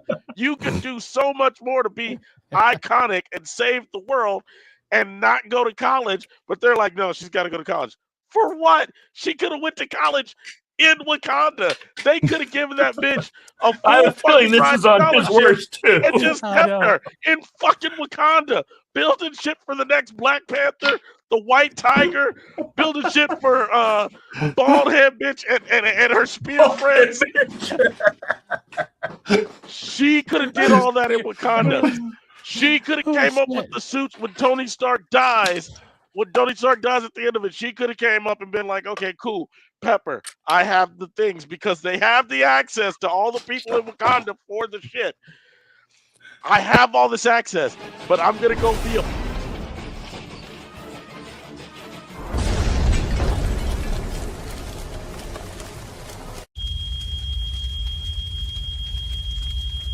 This is fine. I'm okay with the events that are unfolding currently. That's okay. Things are going to be okay. He ran. I didn't. I'm here. It said my browser went out, and I know who did it. It was Gary. Shout out to the NSA. Gary cut my mic. He's like, no one talks about Marvel like this. I'm sorry, dude. Shark, what's your worst? Your friends. Look, we already talked about Section 31. We're going to leave that one right where it's at, and I'm going to leave that as my entire list. Because the new Starfleet Academy hasn't come out yet, so I can't really bitch about it. Oh, dude, we're going to have so much fun ripping that a new asshole. Every episode, I think we'll be able to do a show on. Oh, you more than any of us, because you know more about that lore than any of us. I mean, it's just going to be womp womp every fucking time. No, that actor they got that they're basically making the front man for it. I hate that guy because he's in a bunch of stuff where he's supposed to be. He plays like this broody fucking. I know it all, what, but I don't know anything. No, the Klingon character. Kid. That's what I mean. The Klingon. Yeah, he's Klingon. Is he? Yes. Yeah. Okay. Here's the best part. He's a Klingon who in several promo photos is in a skirt, and he doesn't want war. He wants peace. It's not a skirt. We already know which way he's going. This could have just been Alexander's story. He went Klingon full Spartan, if you know what I mean. Again, this could have just been Alexander's story, and you know what I'm talking about. They could have just made Alexander Rodchenko and covered his teenage years until he ends up on what's his name? Yeah. Not Galron's. What's the one-eyed general's name? Fucking Anyway, until he ends up on hit. Yeah. Until he ends up on hit. But you got to remember they can't do that. This is being done in the Discovery future timeline. Yeah. So it's already done. 1,000 years jumped forward from anything we've seen. Or Walrus. Yes, it's already done. Again, we've talked about it. The Last of Us. If this is a one-on-one on how to kill somebody's childhood, just right then and there. Yeah. Just follow the formula they did to retcon everything about The Last of Us. And that's how you killed a person's childhood. It's horrible. And I'll give an honorable mention to Squid Game season 3. Frontman in America, like what the hell? Yeah, it wasn't bad. If they had ended the way Squid Game should have ended was him sacrificing his life, but then the hammer coming down on them and everybody in the building getting killed. There should be no continuing forward. It should have been a done deal. Yeah. I mean, yeah, that to me killed it. Like, it wasn't the way he went out. It wasn't the way he saved the kid. It wasn't the conclusion of giving money to the daughter and all that. You're right. The minute they showed him roll and the guy playing the games in America, I'm just like, really, motherfuckers? You're just going to try to lull cow and milk this shit to death now. Yep. And that was a deal killer for me. Those are my 2. Okay. All right, A-Ball, what do you got? All right, so I'm going to start off with The Bear. Not so much because it was bad to me. I didn't work in the restaurant industry. It just seems overrated to me. Like, as I watched it, it's an all right show. It's like mid-tier. So I put it on the worst list. It's not the worst, but it's like in the middle. The same way you have Alien Earth. That's how and I can respect that, because it is one of those things that everybody who truly loves the show and loves it is people that worked in that industry. One Punch season 3. We still got one or 2 more episodes to go on there? Is it 1? It's like, I think it's 2. And then I'm sitting there like, because I love the show. And then you did this, like, and then you do this to me. Like, I know we get 7 episodes of literally almost no Saitama and no Genos in it at all. It's like, what are they thinking? It's not even good filler. No, it's not. No, it's characters you really don't give a fucking shit about. Exactly. And then you think there's going to be this epic conclusion with the battle between Garo and the Demon Lord, and it just was. I had so much good hopes for that, and we waited so fucking long for it. That's the killer. And then you have how many episodes that you can literally see them reusing the same stills, the same sheets, the same panels? Yeah. Or people's feet aren't even touching the fucking grounds when they're walking. It's like, really, motherfuckers? Make us wait 3 years and then you cut the budget to the animation. What the fuck? Yeah. Lioness. I love that. I avoided that. I love modern style basically ops, clandestine service, clandestine warfare stuff. I really do. I'm a fan of it. But when you're trying more to push forth a narrative versus telling a good story, it pisses me off. And then when you push forward the narrative that doesn't make any fucking sense, like, I get it. She's a woman. She's a woman in clandestine services. She's a woman in power in clandestine services who's acting like she's emotionally immature and too stupid to do her fucking job. Like, sorry, I'm not going to get into it. Lioness, you can watch it. You'll see exactly what I'm talking about. And you'll sit there and go, well, I'll watch it for the rest of the team around her and some of the stuff. But this is kind of shitty. The Abandoned, I had to rewatch. I had to rewatch the first 3 episodes. I watched the whole thing. I had to rewatch the first 3 episodes because it didn't hook me, and it just got stupider and stupider and stupider. And I'm just like, none of this shit makes sense, because you did have powerful women out in the West. You could have done stories. Like, there are stories about powerful women in the West who basically take over after others. You basically put forth a story of these 2 women hated their fucking husbands. They hated the lot that they were given. But then the men died, and they were like, cool, let me fuck up the world. Yeah. Anyway. And Spartacus House of Asher. They should never have made it. There was no reason to make it.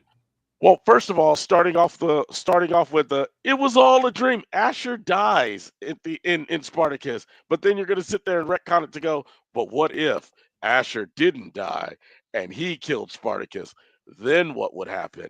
And then you're giving Spartacus itself already did something most shows could never do, which is continue on and give a great ending and continue a great story after their main person dies. Right. But here's again, they didn't need to redo it. They didn't need to rehash it. That was literally a cash grab. Well, it's a cash grab, but it's not so much that they're rehashing. They're trying to get something off of the popularity of what the show was. House of Asher, first of all, starting off with the "it was all a dream" problem. You're missing the intrigue of the actual show, so that's a problem because you're basically like, hey, he's basically blackballed already because he was a slave and now he's free. He's a Syrian around Romans and they're looking down on him for racist reasons. Okay, cool. So he's got classism, racism, and a whole bunch of other isms that are going against him. And yet somehow he's maneuvering and moving through this world and everything's okay. And I get it. He's backed by a senator who doesn't talk to him. And you basically spend the first 2 episodes knowing he doesn't fucking talk to him. So, like, it's dumb. It's just dumb. So that's my on there. That's it. Right. Well, speaking of things dropping the landing and shitting the bed, I'm going to rearrange the subjects a little bit because we're already kind of into it. The shitting the proverbial bed of Stranger Things season 5 and the end. So here's my thoughts on it. They had no real ending and they had no real end in thought. I think they just rushed and created it because they had to, which is why the doof, I'm going to call them the Doofus brothers, not the Duffer brothers. They're the Doofus brothers. Jumped ship right before the end of Stranger Things. They rushed out the finale so they could go sign some contracts to 2 new projects before anybody realized that they never had an end and shit the bed. So that way they keep making paychecks. There is no meaningful deaths at all. So spoiler alert, motherfuckers. Where is it at? Hold on. I want to be nice to people. Where did it go? There you go. Nah. Spoiler alert. There you go. All right. There are no major deaths in it. The deaths that happen are inconsequential, 2 consequential characters nobody gave a fuck about, and we didn't even need them to progress the story at all. So when you do a show and you have no consequences, no meaningful deaths, there's no stakes. The story becomes stale and unreal, and you really don't care because there's nothing on the line at that point. It's one of my problems with prequels. Yeah. And then you got the turn with Will. Like, okay, I don't care about him coming out. Who cares? Around the time of the show is supposed to be taking place, that would have been a very major ordeal for somebody to do. You're talking right at the beginning of the fucking AIDS epidemic is in full swing. People didn't come out back then, especially to friends and family. It was very unheard of. So I give that credit. But how they do it coinciding with right as the time that he gets all these great magical powers because he's linked to the Mind Flayer and Vecna. Why wait till now? It would have been better to show those powers progress throughout the series. And the fact that it hurts him when he does it, show his hesitance to do it. But to do it all lumped in with the coming out, it's just kind of like, it comes off as he has harnessed the power of the gayness. And and then you got the main part I hated about it was there's no deaths. I wanted to, as much as I loved all these characters, I wanted to see somebody die. I wanted to feel the weight of the severity of everything they're doing. And then all of a sudden, out of nowhere, 80-pound Nancy's popping up with a fucking M16 with an M203 out shooting military guys left and right and lugging it, firing with no I'm sorry, you're 80 pounds, bitch. That thing would have been shaking your bitch ass everywhere, firing it on full auto. I mean, I hate to be that guy, but the recoil of the M16 in itself, weight-wise, I get, but the weight on it actually helps control the full auto, and the recoil is lessened by the full length of the stock. So rephrase this. She is supposed to be firing the first generation after Vietnam. Not the generations you fired. Those were not fun. Purist, we get your point there, 8-Ball. Okay. Not to mention the fact that out of nowhere she turns into fucking the female Rambo out of the whole group.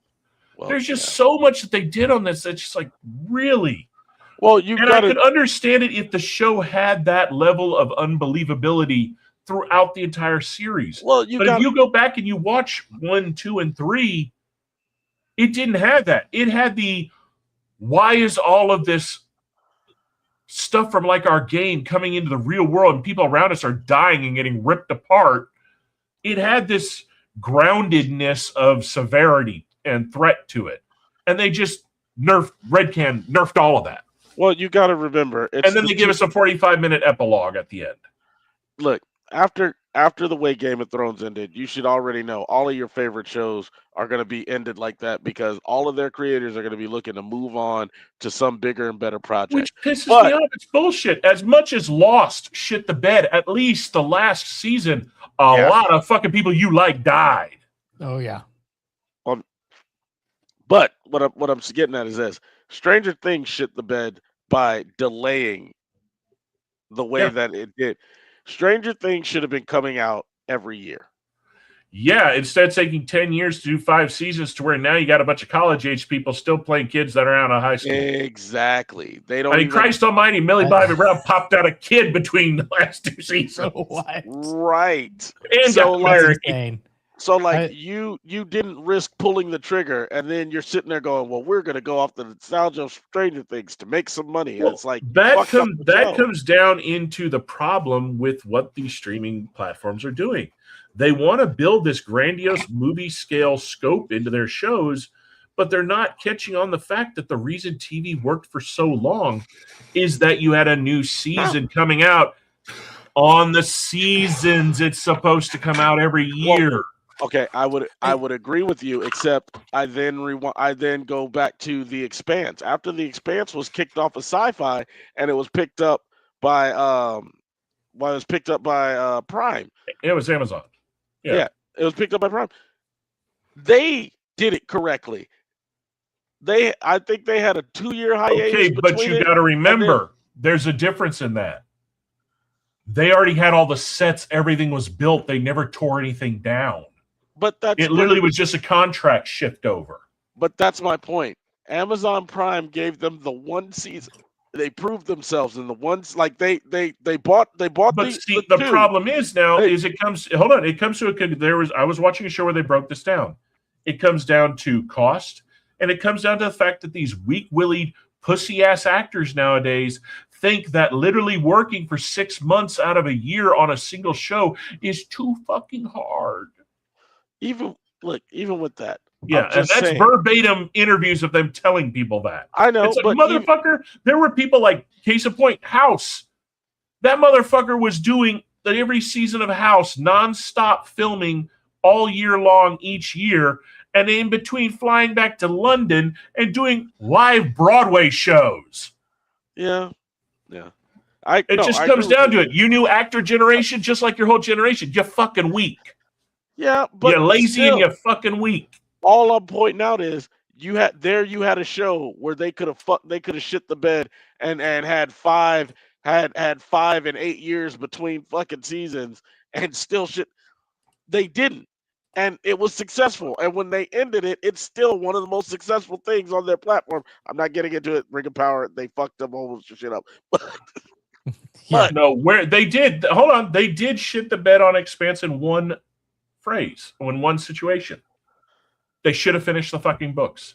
There are too many cliffhangers they left that show exiting with. Too many side stories that were not finished. And that was because it came down to Amazon didn't want to spend the fucking money. Well, they were spending the money on stupid shit like Ring of fucking Power and shit. Yeah, which will go down as the biggest billion-dollar dick suck of a billionaire's ego. Because that's the only reason they're continuing it. Because Bezos will not let his ego say it was a failure. Right? That means watching you in your tub. And when you're watching your TV. Mm-hmm. He knows when you're awake. I find it interesting. Right? We'll go into a side note that Texas is the first state that went after Samsung, LG, and I think it's Sony. No, it's not Sony. It's LG, Samsung, and one other TV company about the smart TVs with camera capabilities that are actually tracking your shit. and it was not disclosed in the purchase agreement. I mean, they haven't even went after people like freaking Spectrum and all that, because utilizing things like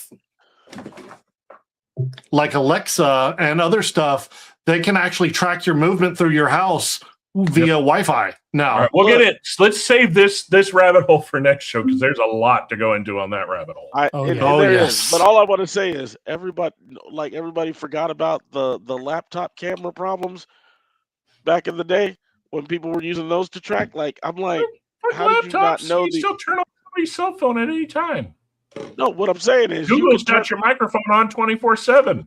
Right, yep. but Apple. But in fact, I'm pretty shocked that most people have not gotten ads 10 minutes after doing something you're not supposed to be doing, that it says, try this lube. All I'm pointing out is that they already knew this problem existed with the internet capable cameras. We've noticed you're chafing. Try this. Yeah, but they came up with a solution for that. You know what, November? You've exceeded a lot. Right here. Right here. This is the solution. That little camera cover thing. I already know, but that's what I'm saying. Like, so for them to be all up in arms, like, oh, there's a fallacy in that. What's your fix for the microphones that are in everything? Watching me. You already knew this was a thing. Dude, if I know, I really did. But then again, mine doesn't have a camera. But if mine did have a camera and read that article, you better believe I'm buying some Cialis and giving them a fucking show for the next week. But here's the thing, right? With the ones with the mics, this is why I'm moving away from the A word and all that, and I'm moving to Home Assistant, is because I can self-contain all that and not have to worry about Bezos and companies bullshit. You're your own secular home base. You are literally like everything you have is built inside of Faraday. Correct. Which you're going to do that here next. Yeah, I was watching a video the other day on something I'm going to talk to you about later. It was something about going into the actual router settings and basically building it to where they can't see where the fuck you're going. Yep. VPN on steroids, basically. Yeah. So, all right. So to hop into it, that kind of goes into our next little bit of segments we're going into. Now that we've taken the big steaming dump on Stranger Things, you're next, YouTube. CEO of YouTube. Keep sucking that AI dick, you fucking jackass. Oh, geez. All right. So I got to give credit where credit is due. Be nice to our overlords. Yeah, I got to give credit where credit is due. This goes to the FNT crew and Gary from Neurotic.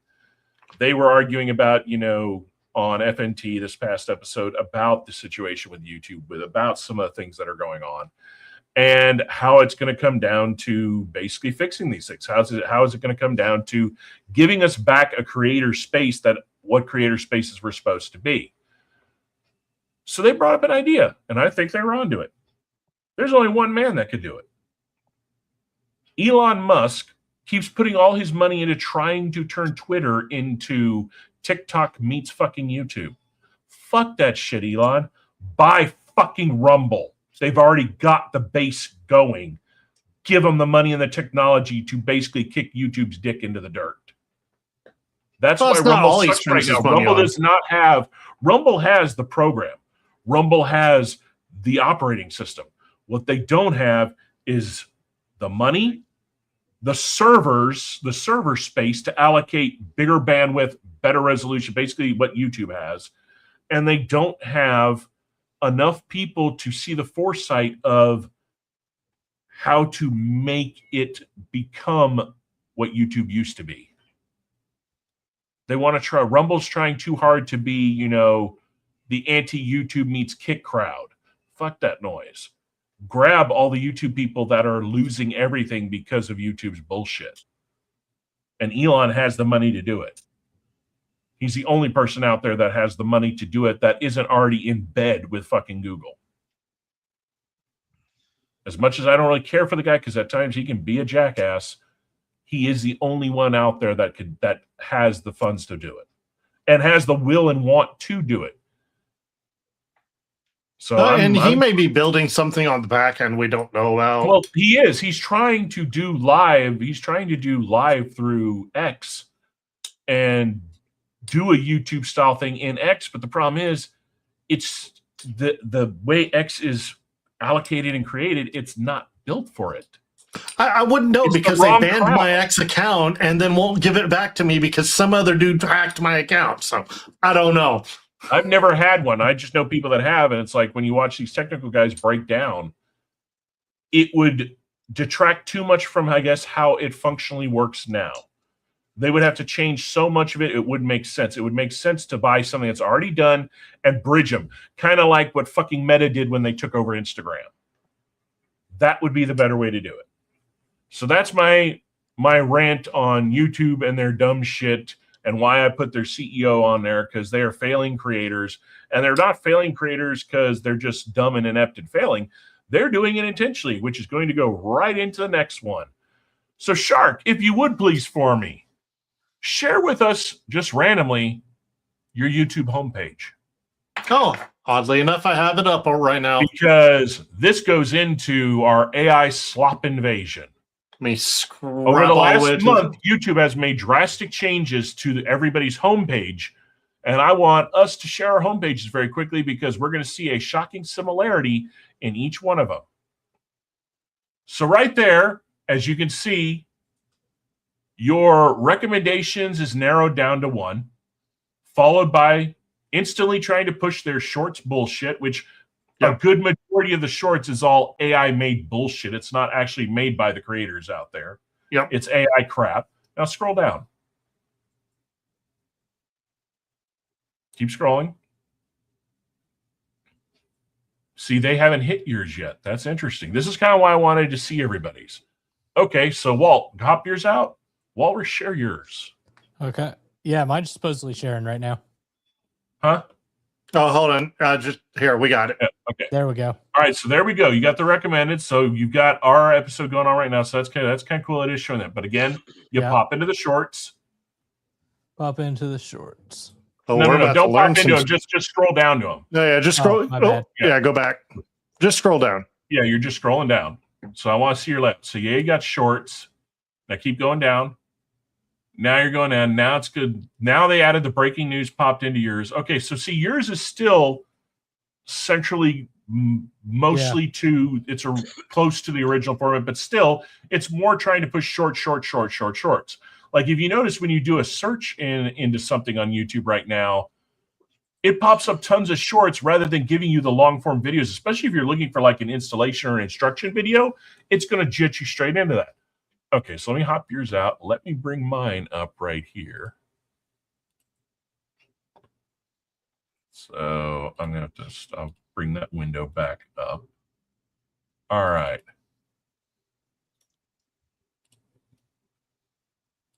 So let's see here. Mine's going to be a little shorter because I got my windows kind of narrowed down. So again, recommendations, shorts, right there. Those are AI created pay-to-play fucking games. Oh, those are a little further down for me. Yeah, but eventually you're going to notice the more you start using YouTube ever since they did this update, that's going to creep further and further up and be more and more often. So what does this come down to, ladies and gentlemen? Why are we seeing these changes? Why are they doing it? There's a lot of people out there speculating. It's very simple. YouTube wants it all to be AI. The CEO has literally said he wants to double down on that AI dick. Mm-hmm. He doesn't just want to double down. He wants to go balls, taint, and all. The reason why? Because it's simple. You create AI bullshit, everybody starts gobbling up AI bullshit. The fucking advertisers pay for people to watch the AI bullshit. Eventually, you don't need the human fucking creators at all. You can pump out all this AI slop bullshit, and YouTube doesn't have to pay out a revenue share to any fucking real person. They can keep it all 100% for themselves, and at the same time, turn all of you into even bigger brain-dead retards. We are living in idiocracy. It is unfolding in real life. And on that sad little note of AI doomsday apocalyptic theory, we're going to hop into something to keep everybody going so you can watch all that AI slop. We're going into our Roaster of the Month.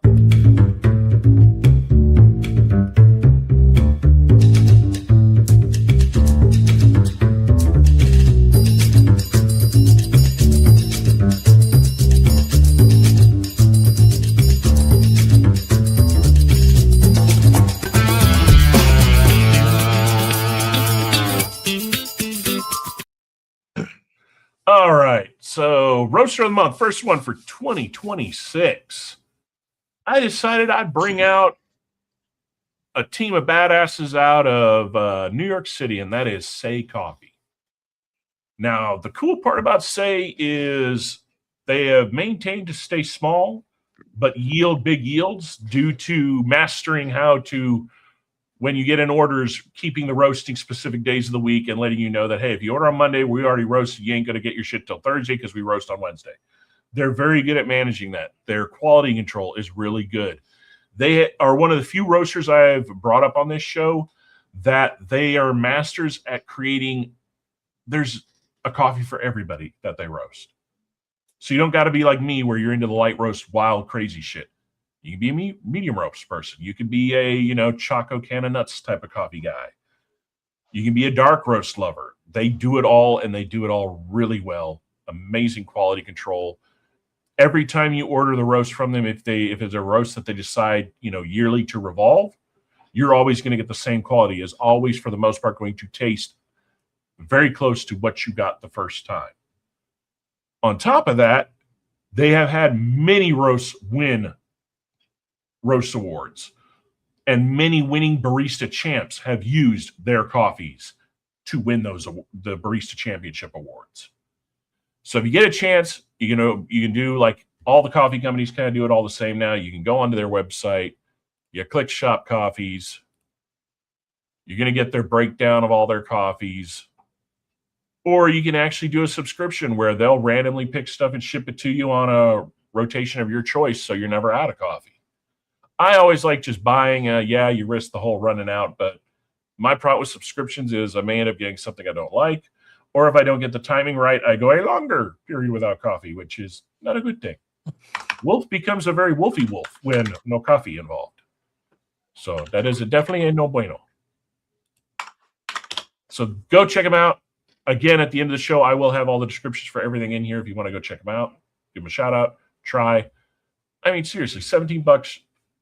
Get a 250-gram bag that'll last you if you're a cup a day drinker. That's a good, almost a month worth of coffee for $17. Give them a try. Shout them out. I think you'll be happy with them. And the cool part is if you send them a message, tell them what you like. Their people are pretty fast to respond and very good at giving you a selection of coffee that you're actually going to enjoy. So, bopping out of the coffee roaster of the month, we go to our creator spotlight of the month, the first one of 2026.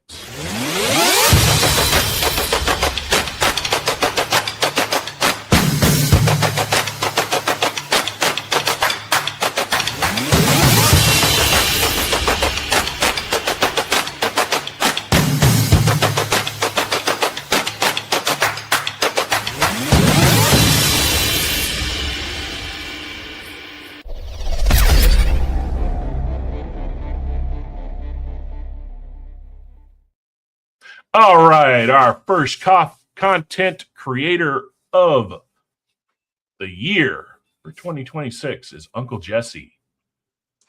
For those of you that know, you know who Uncle Jesse is. For those of you that don't, if you are into 3D printing and you haven't watched Uncle Jesse, you need to watch Uncle Jesse. If you're thinking about getting into 3D printing, you need to watch Uncle Jesse. If you've never thought of 3D printing but are curious about what 3D printing is and want to jump down the rabbit hole of 3D printing with 3D printers, watch Uncle Jesse. The reason I say this is if you go to Printables, Maker's World, any website that offers 3D models for 3D printing, there's a good chance that all the really good ones when it comes to practical shit to use or improvements on the machine you bought, Uncle Jesse made the motherfuckers. This guy literally, like, you can look at it. If we go to his videos, 3 days, 4 days, 12 days, 2 weeks, 2 weeks, 1 month, he is literally pumping out videos all the fucking time. And this is not his only channel. I think he has like 2 others, if I'm not mistaken. And he's just a cool dude to watch. Like, testing out thermoforming your 3D prints. I hope I am saying that correct. Basically, what we're going to be doing is printing some objects, then applying good video some quality. Heat to them, I love the fact that when he goes into breakdowns shape. of things, now he does multiple angles. He gets in close. There's so many people I watch on whatever I'm doing, whether it be 3D printing or anything, that I get so pissed off that rather than, fully showing you what they're working on. They're like, and then you do this to the piece. It's like, I'm looking at your face, asshole. Show the fucking piece. Yeah. You know, some of us are visual learners, goddammit. You know, we can't close our eyes like you with Braille magic, figure out what the fuck you're doing down out of camera. So yeah, Uncle Jesse, link will be in the descriptions. Give him a check out.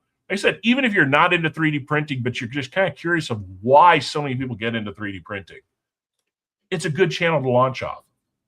Like, he is a good stepping stone into understanding it. And like I said, he's funny. He keeps the videos. He's literally Mr. Rogers meets Blue's Clues of 3D printing is the best way I can describe him. Kind of snarky. And the reason we had Uncle Jesse on here is because that's going to hop us into our new section. This is the first time that 8Ball's here to see the intro.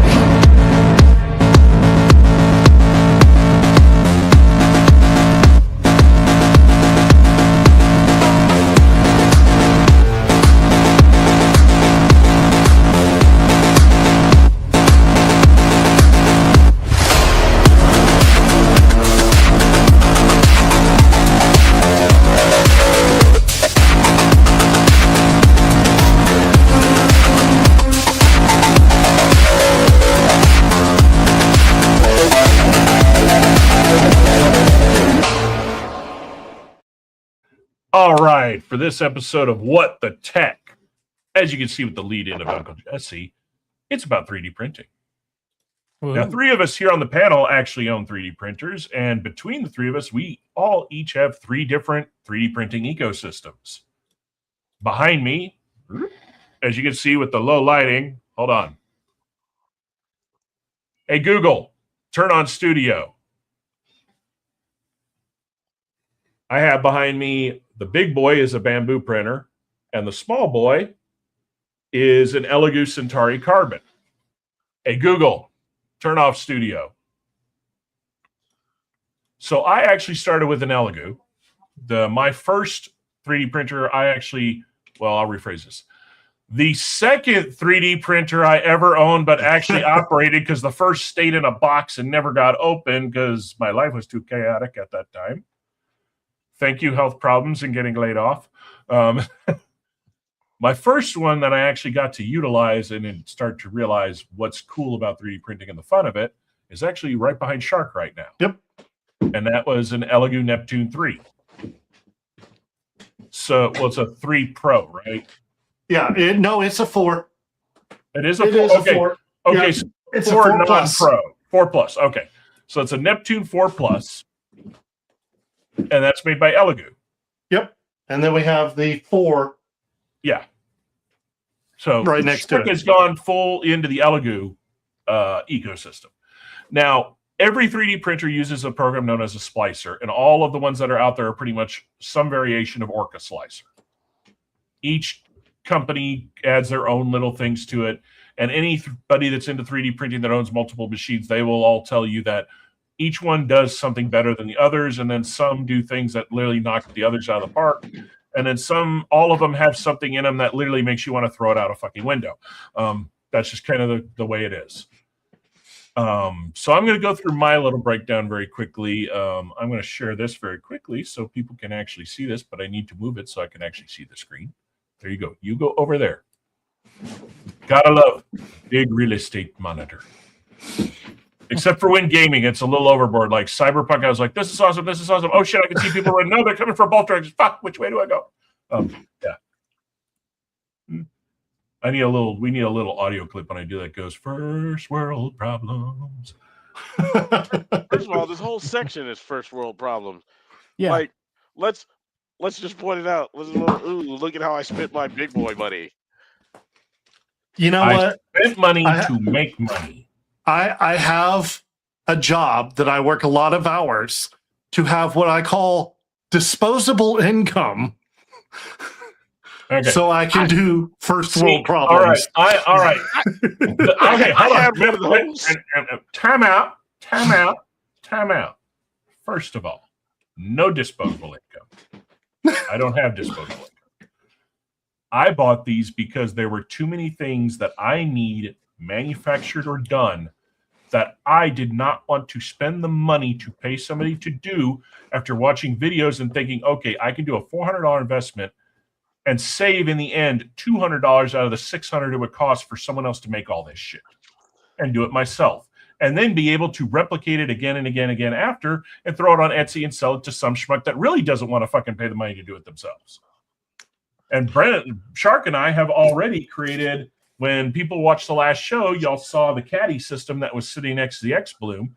We both designed all that and printed that, and we are actually going to be selling those, and we're going to make different variations for different brew methods because all the ones that I found online did not contain everything that I wanted from an aspect of someone who brews multiple methods. Most of the ones out there are like, if you do V60, we got this. Well, what if I want to do something else? V60, we got this. That's how all the ones that are out there are. They're not interchangeable or can handle multiple methods. And there are a lot of people, especially baristas, that don't make coffee just one fucking way all the time. Yep. So, and the idea is to make the Lego version of a caddy. Yeah. So what you're seeing right now on the screen, this is the bamboo ecosystem. So the first one I had was the Elegoo.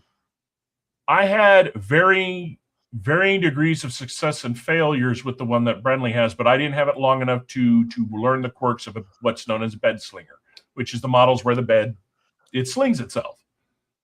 So when I got the Elegoo, I tried some of the prints that had failed on the one that Shark has now. And I instantly got them to fucking work out of the box. Like it was night and day. So then I started researching some of the larger things I wanted to make. And that's when I realized that when it comes to the companies like Bamboo and Prusa, the more expensive models that are out there, there's a reason why. It is literally some of the technology they put into it. I have only had, since I got the Bamboo, maybe, how to word it, I have had 3 different things I've tried to print fail multiple times, but through trial and error, I learned that it wasn't the machine that created the failure. It was my stupidity of not learning what to do properly. But now I'm sitting here, and after only about a month, Shark, you'd say? Yeah, that sounds about right. I'm turning out fully high detailed replicas of video game weaponry with flawless effort to where literally I don't even need to sand them. I can primer them and paint them and they're done.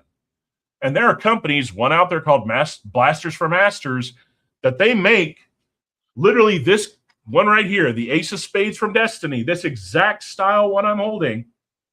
People pay them $200 fucking for this thing. And there's no difference between theirs and mine. 1-to-1 identical. Because 10-to-1, they took the same print file I did and just tweaked it enough to where they didn't have to pay for the license. But I love the ecosystem of the Bamboo. Like right now you're watching, it is printing. So I have a finished one here. I printed the Archangel from Cyberpunk. The problem is whoever created this print, this is for like a kid wanting to do cosplay. So I had to scale it up in size by about 35%.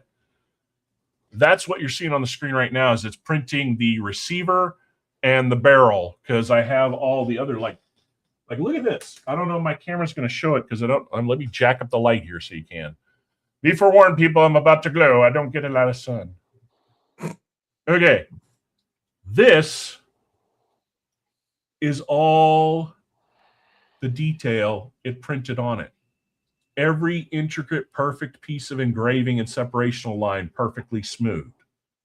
And I'm able to do skill level of stuff like that after a month of fucking around. Now imagine if I actually turned this into a full job. Now, bear in mind to people, these idiots that are like, I'm going to start a print farm because I watch all these videos. Do not do it. No, you have so much competition out there, you will never, ever succeed.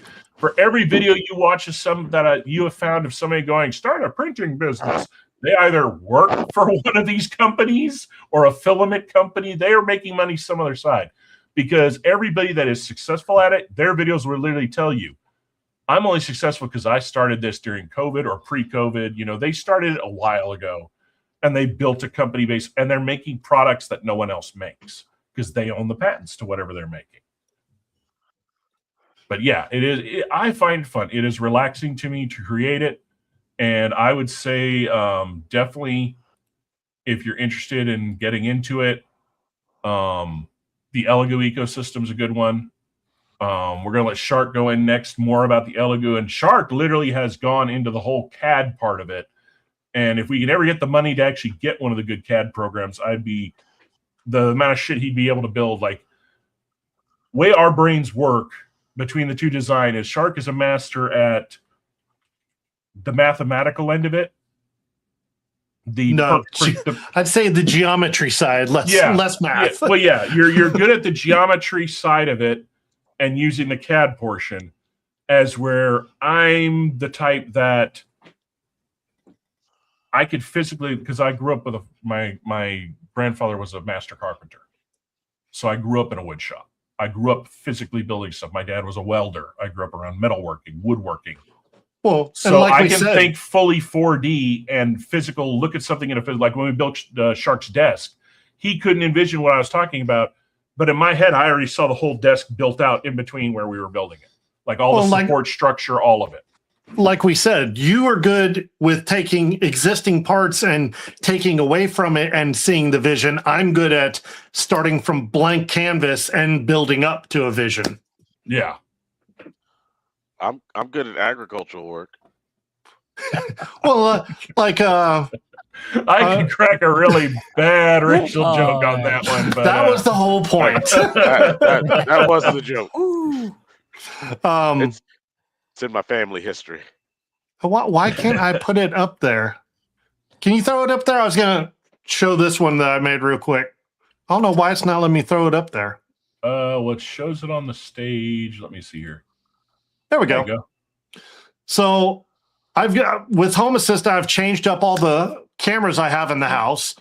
And so what I did is I took the measurements of a camera and I built Wally from scratch because the camera literally looks like Wally's head. And I mean, being able to do this stuff is actually really simple to my tism. Well, bear in mind, people, a little bit of a disclaimer here. You're probably thinking, oh man, how much does this cost? Little tidbit. The program you're seeing right here, what he is using, which is called Tinkercad, is free. Yep. It doesn't cost a dime. And I just came across a video that I shared with Shark the other day that someone has now, it's a walkthrough of how to take a paper image or a photo of anything in three-dimensional space, transfer it to a three-dimensional CAD, and then in turn turn it into an STL file to 3D print what you're physically that you basically turn anything into a 3D print basically. Yep. Matter of fact, for my Star Trek group that I'm with, this is our badges that we had lost the original CAD files for them. These are the badges that we have for our people to wear for events and stuff. Just had to take the image, the Illustrator image, and went to town with it. Got it back up. Nice. So it's all about just throwing some shapes together and figuring out how to do it right. I don't know. Like I said, works with my tism. Now, since you pretty much have the only ones in the group, what are your pros and cons so far you found when it comes to the bed slingers? Bed slingers. If you don't have a good footprint around your item, and there's a setting that I've heard about, but I haven't been able to find it, where when it's doing your infill and you hear that clipping noise, where it's going across the print, whenever it's doing its crisscross pattern, it'll clip. And evidently there's a setting to turn that off, but that clipping, if you don't have a good solid foot with your print, it'll knock it right the fuck over. Yeah, on Elegoo Splicer, when you're looking at it, it is hold on. It's under supports and it's literally You can also fix it's it under by sparse changing your infill section. Yeah, you can change the infill pattern. Yeah. Well, so it's more to the fact that of the way it's designed, regardless of the infill pattern, it's because one layer is higher than the one it's laying down. There's a setting to turn that off. How I change that is the setting you're talking about, its default is 0.20. I put it at 0.28 and it doesn't do it anymore. Just that little deviation, and it hasn't caused an issue since. And oddly enough, it's only the Elegoo that did it. The Bamboo never does it because the Bamboo will self-correct itself because, little tidbit for people that are wondering, the reason the Bamboos have such great issue figuring shit out, the fucker's got LiDAR built into it. Yeah. That's like cool. if it senses anything going wrong, it ceases all operation and lets you know, hey, fucker, check it out. Something's fucking up. Which has happened a couple of times. See, the Creality does similar, but it just does it through an optical camera and AI detection. Yeah, and see, the Bamboo has the camera with the same thing, but then it also has right next to the nozzle the LiDAR. So it's basically double checking everything. So the big eye sees all, and the LiDAR sees what's at the extrude, what's at the nozzle. So it's kind of crazy to watch it. So yeah, well, you were going in. What's your pros and cons so far, Shark? Pros, I would say that cooling, for whenever it's laying down cooling, my cooling pattern doesn't require as much fan as the enclosed systems. Cons, like I said, without that foot and the bed slinging, if you have something tall, it can easily wobble if you don't have the correct supports. Okay. That's been my biggest notice. What do you got here? So here I've got Creality Print. It's almost like a copy of Bamboo Labs a little bit. I was seeing a lot of similarities when you're pulling yours up. Like we'll see. Oh, we don't want to go there. Like here, we slice it here. It's not going to take me very long. It's very small. Very similar to what everybody else has. One of the things I really like with this, and this is how I helped build George or Bob or whoever we're going to actually call him over here. Yeah. I just took this file that I have and I scaled it up. I think it's a 1:8 model. I scaled it up by 8 and boom, Bob's your uncle. But I was able to, within the slicer, I could come in and I could tell it to create a dovetail plane so that I can actually cut through the model. And when it cuts through the model, it creates a dovetail. So it actually fits in. So when you're post-processing, you don't have to worry about, hey, how am I going to put this whole thing together? And so I've been experimenting a lot with that, and I really like it. I haven't seen one quite like that for Bamboo Labs or Elegoo or some of the others. Not saying they don't have it. I just haven't seen it. So I thought that was a really neat feature to have within here just for STLs in general. I like that. Yeah. There's a main part on the droid that I did to be able to merge the torso and the legs. There's a bridging component, and I was able to just slide those two in very nicely. It's interesting when I'm looking at your upper menu here that it's like, the one thing that I know that the Bamboo has, only it and the Prusa have, is the functionality to auto sense and be able to, and that's what I'm testing with these new the print that's going on right now, is you can actually literally set it to where it will, instead of just, like your standard setting where you put it on 0.20 or 0.16, 0.18, it will actually go all the way down to 0.06, back up to 0.24 through an entire print. It'll stage itself out, and that's how that shit became so damn smooth. And apparently only Bamboo and Prusa do it and do it well. Yeah, because I've seen where it you have this, I'm thinking you might only have that, where Bamboo and Prusa only have the other. Each one, and I'm pretty sure if we tinker with Elegoo long enough, we're going to find something in there that none of the other ones have either. That's kind of how each one separates themselves apart. Yeah, well, there's a version of that in here, but it's not very good. And see, that's what most people are talking about is like Elegoo and Creality and some of the others, when they try to do it, it just does not implement it. And I think it's because the lack of the type of AI this thing's using, the LiDAR. I think all the add-ons it has to it factor into all of that working. And I think a lot of it all comes down to, just the OS these people use. I mean, some of them are better than others when it comes to anything. Hell, it comes to cars, everything. I forget if it's Prusa or Bamboo, but I know that there's a setting in one of them where you can create like little holes in your prints. And then also on the reverse side of what you're printing, you can also put a peg. So you can just kind of mesh them together. Yeah. And it'd be really nice for indexing and setting up in the similar fashion to the Dovetail. But, that's something that I don't get access to in Creality. One of the things I noticed is that I'm over here looking at poor 8-Ball, and all I got to do is I know we're nerding out. For a while there, you literally 8-Ball. You had I don't know. You had that old Uncle Ruckus of that motherfucker gonna shut up yet. No. Y'all don't understand. I'm listening to y'all nerd out, and like the thoughts that I keep running across are, I'm like, these are first word problems. Damn it. Well, no, not even that. I'm like, AI plus 3D printer plus Terminators equals replicators making Terminators. Yep, exactly. And then I'm like, nobody's gonna get that reference because I'm the only. Like, I think. Oh no! Sarah O'Connor is staring at us all, going, "What the hell?" Well, no, I'm just thinking like nobody's gonna get the Stargate reference except for Stark. I got it. Jesus Christ. Oh no, Wolf loves Stargate too. I watched more Stargate than maybe not 8-Ball.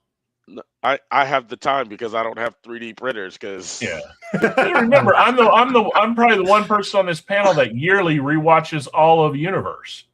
Right. Yeah. Well, that is my only. Yeah. But that is my only caveat to this new show, Stargate. They're coming up with. Give us some answers to what the fuck happened to the crew of Destiny. Yeah. Because I know the actor that played, I know all the actors that were on it will come back. They've all said so. Even, God, I fucked up his name the whole episode. Right. The one that played Rush. Even he said he would come back. Fuck that. Just kill them all off screen. Kill them all off screen. No. I want to know what the fuck is at the end. I want to know what they're going towards. Only reason I say that is because anything that they're going to try to do to rehash is gonna either retcon or mess something up or put a new. I'm not saying rehash. I'm literally just saying in an episode, if they show we've gotten an update from Destiny, they survived. Just let us know what happened. That's it. Don't show anyone. Don't do anything. Just leave it in the universe that they survived. They're continuing on. Leave that door open. Because right now we're just they went to sleep and Eli's sitting there jerking it on the, watching Space Ghost by slowly. But probably doing some nasty shit to Chloe while she's passed out too. Oh no. There's no way a motherfucker's staying away by himself for a year and ain't some crazy pervy shit gonna happen. No, you know what's funny to me? Because then I'm thinking about the movie Travelers, and it's like, you woke me up.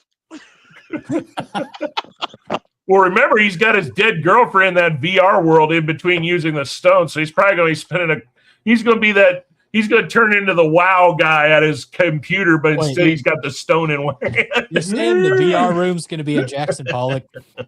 Right? Oh, God. Don't blacklight in there. Right? No black lights. It's like, why is this whole room glowing?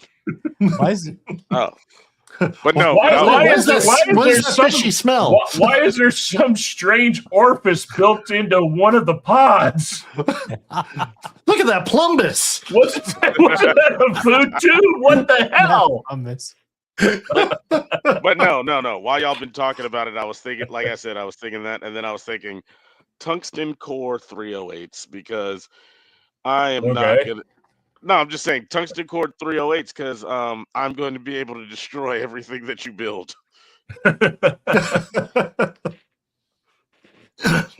But technologically speaking, I have this, and so what I do with it is build IKEA furniture that comes with it. You mean you build overpriced Swedish shit that always has a part that you think you fucked up and didn't put on it? Wait. We can print that. We can print that. No. I build the Temu version of the expensive Swedish stuff. So you're saying you're going to get the Temu 3D printer? Actually, we can 3D print a 3D printer for you. That's true. We can. Yeah. The very second that that's done, that's all of a sudden when Skynet goes self-aware, and then everybody's hitting up James. Hey, can we get them tungsten 308s? Well, since we're already laughing, and I kind of skipped this earlier, it's time to laugh.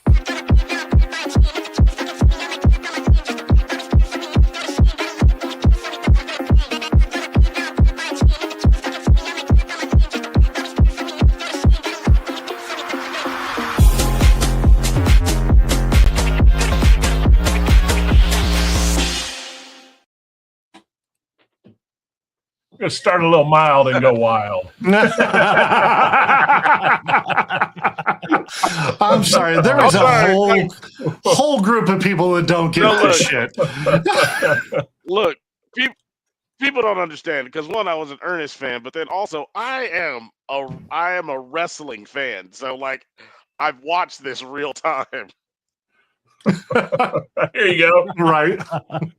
Solid. You know, what's really funny is I saw this little skit cartoon of Vegeta and Goku talking to Chuck Norris. And they're like, we heard you're the greatest fighter. How many push-ups can you do? All of them. All of them. It just reminds me of when we hit the Waffle House before your wedding. Right. Yeah. That was hilarious. Got 2 more to go.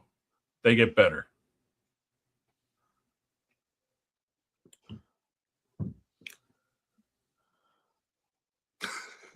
You keep saying this word, but I do not think it means what you think it means. Oh no. That's like Jesus Ween. When they did that. All right, and the last one. Here we go. Oh, jeez. This one's a good one coming up. I love this one.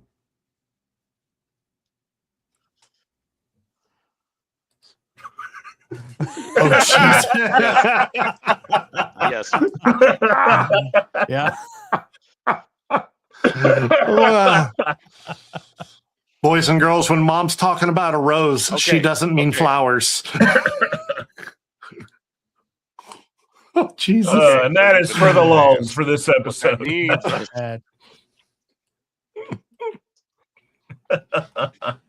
What, got something to say there, Abel? No, I just know things.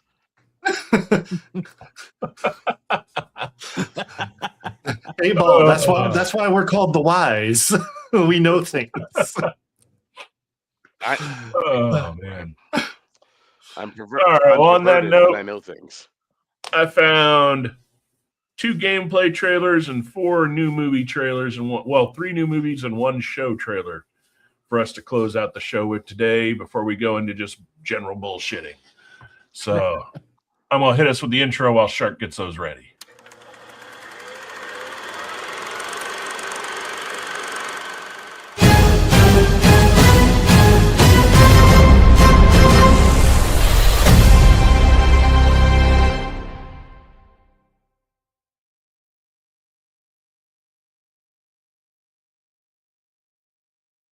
All right, so the first one we got here is a new one coming in with Bob Odenkirk called Normal.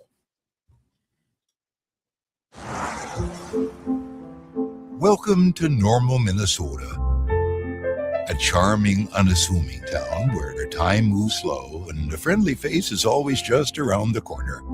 Your eyes, You'll never be far from our local mayor, dedicated deputy sheriff, a friendly mailman, cheerful store owners, cozy eateries. Oh, and our Why is it every time I hear one of those fucking accents, all I get tossed to is fucking Ted when he's talking about a girl going, oh yeah, water, give it to me. Oh jeez. Oh man. So somewhere here on YouTube, I'll have to find it and send it to you. This girl reads, like, she'll read smut for you, but she reads it like a Midwest accent, and it's freaking hilarious. Oh my god, it's great. I love the men in tights look Gussie, here, baby. Yeah. Hey, like the way you law, man. life in Normal is quiet, peaceful, predictable. Until it isn't. Why are they shooting at you? I'm at a loss.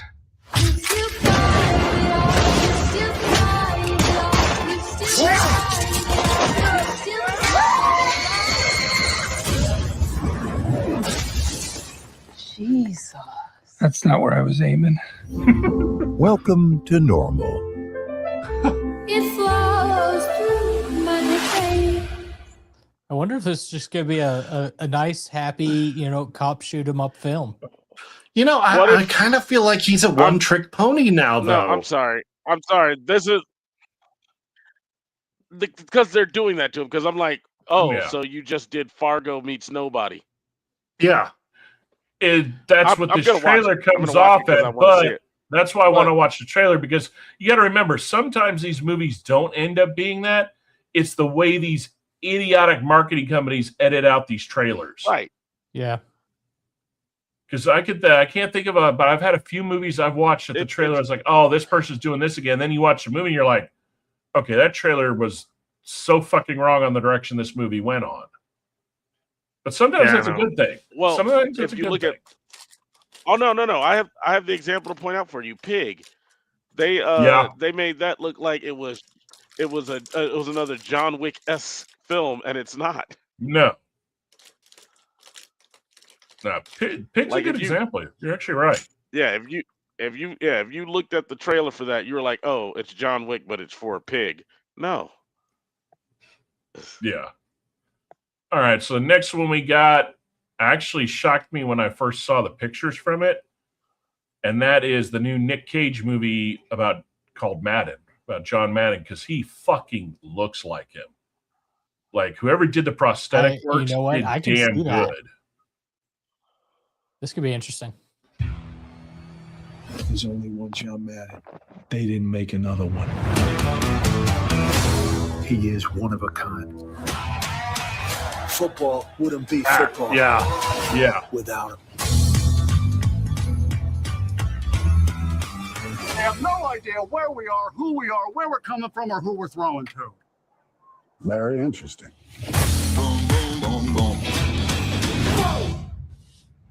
And the best part about it is, so far what they've showed, I don't think this is going to be Cage being Cage. This is Pig-style Cage. This is him fully embodying the character of the person he's getting into. Acting, yeah. I'm a big Cage hater, but I'm interested. I mean, I can see it. Cage is one of those, when he's good, he should have won an Oscar good. But then he does a lot of things that you're just kind of like, you're either going to love or hate it, but either way, you leave there going, why would you pick that role? Why? Then he does Burning Man. Yeah. Or then he does a curveball. Yeah. A weird indie film like Willy's Wonderland, where he doesn't say a single word in the entire fucking thing, but it's a damn good movie. It's literally the adult of what Five Nights at Freddy should have been, even though Five Nights at Freddy was good for what it was. I think this is going to be Con Air level. And then he'll circle back to Burning Man by being a Burning Man in Kick-Ass. Yeah. No, I think this is going to be Con Air level good. I loved Willy's Wonderland because I was like, I feel like the meeting for that was, hey, Nick, we need you to do a movie for us. And he was like, I'll do it, but I need a lot of money for my lines. And he's like, okay, cool. cool. We'll pay you $2 million a line." And he was like, "That sounds perfect." And then he shows up. Yeah, but then he does crazy Cage being Cage, playing Cage in like the unbearable. What is it, the Unbearable Talent? Yeah. So, all right. Next one we got is the first trailer drop for the Odyssey.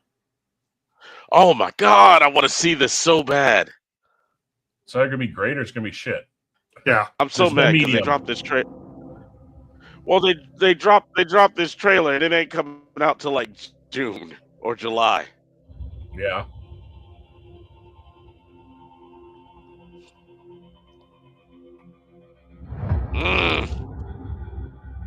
After years of war,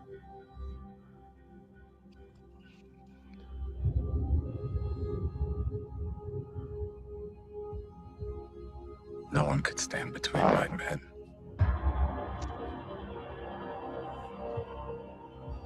and home.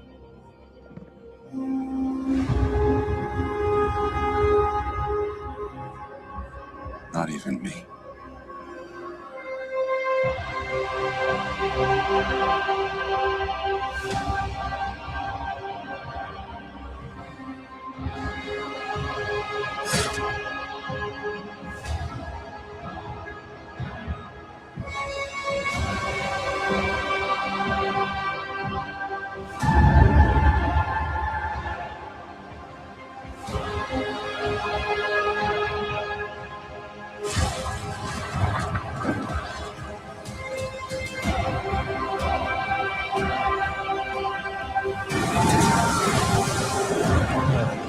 Monsters.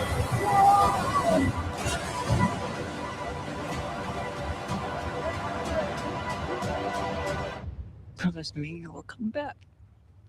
What if I can't?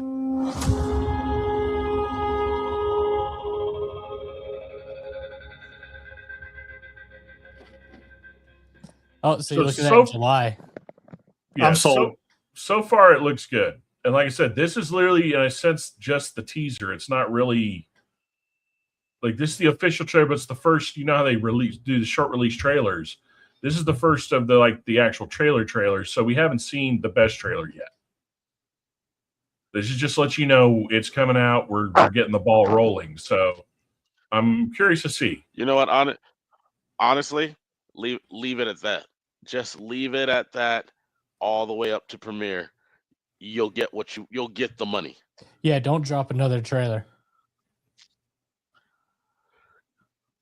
Don't maybe do like the press shorts. junkets. They're gonna drop another trailer. It's fucking Christopher Nolan. I know, but like So. I'm saying, if they leave that alone, leave it there. Do press junkets, but don't really get more in depth than just that trailer. They are going to make their fucking money. Yeah, and then some. At least you know it's going to be in Dolby Atmos and Dolby Vision and IMAX and all that because it's Christopher Nolan. Yeah. Shot I don't know. I'm looking forward to it. Yep. All right. So next one we got is actually a game that's coming out called Replaced. You got that one, Shark? Yep, right here.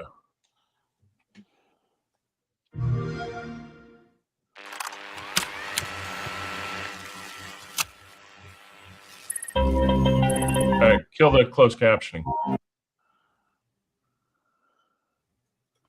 There we go. There you go.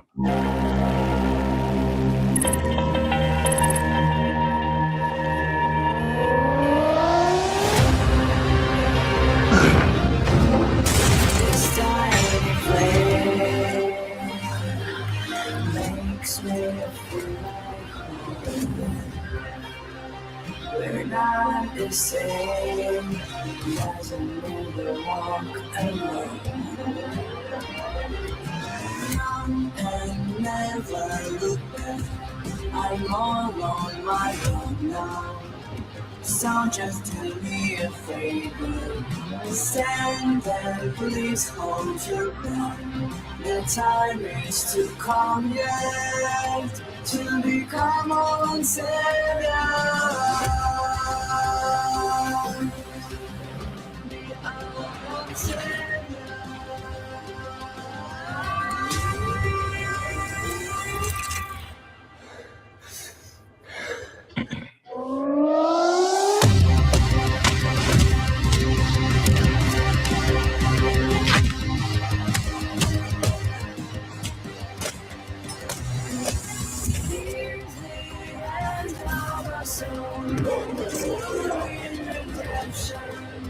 Desolation for my soul. Dig deep in the heart. The fear that it traps us. It's the fear of letting go.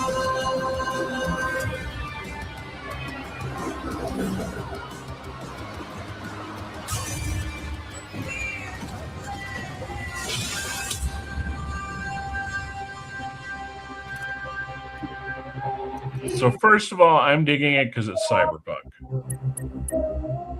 But what threw me off when I saw this is when I first saw it and it started, I'm thinking the same, okay, it's a side scroller. Then as you watch it, it's not.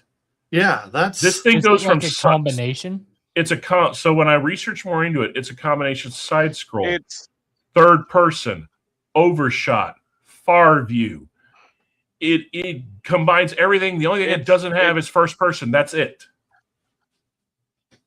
So that's why I'm wondering how are the movement mechanics going to work? That's what's going to make or break a game like this. How does the move mechanics work? Yeah, because that's going to be rough. Maybe it's one of those games where you get to change it. That's what I'm thinking. I'm thinking when you move and the camera pans, all you do is move, and it's been a long time since I've seen a game try to do that, but not on this scale. And I love the fact that I like the retro. I like how some scenes it's the retro effect in the graphics, and then the far off scenes, the upscale graphics come in. It's like it's a very cool effect of giving that forced perspective. But like 8-Ball said, it's Ninja Gaiden, but cyberpunk. Sort of. Yeah, it's just like I said, you research more of it. I'm curious. I think it's going to be interesting. Because the movement mechanics, they've done this before in like what was that game? Entity or whatever, where you basically play the blob that's going around snatching people and shit. It's the exact same movement mechanics. If they do it that way. So I'm saying this is all going to come down on it. It looks good. It looks interesting. Is the story good? Does it keep a good pacing? And are they going to do something in the move mechanics that nobody's done before, or tweak what something was done but failed the first time when they did it, and this now works? So I'm saying there's a lot of variables in this that could make this shit or make it entertaining. I'm hoping to make it entertaining just because I first time when I saw it, I was just kind of like, okay, for once it's a game trailer that I'm kind of in that. I'm not excited, but I'm not like, fuck, this looks like shit. I'm in that. Okay, you've sparked my interest. I want to know where this goes. All right, so next one we got is Dracula with Christoph Waltz. My order has been studying this for 400 years. And you're the first to have captured a specimen alive. These creatures are the result of a divine curse. What exactly did I capture? A vampire. For 400 years now, we've been looking for the source. Here you are. He comes to find his princess. Count Draco. Centuries ago, I asked God for one favor. I will fight in his name. But I asked him to spare my wife. He took my princess. Tell your God that until he brings me back my life no longer belongs to him. Pure souls can be reincarnated. Since then, I have lived on waiting for her return. She's in danger. He's here. Let them come. If we succeed in destroying this demon, all those who he's bitten will be freed from the curse. God sent you here to kill me. God sent me here to save you.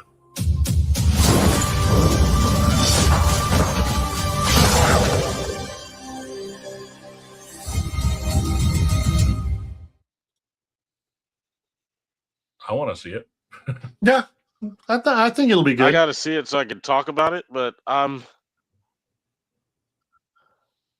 I think it's taking a more direct approach with less liberty than the Bram Stoker's Dracula did.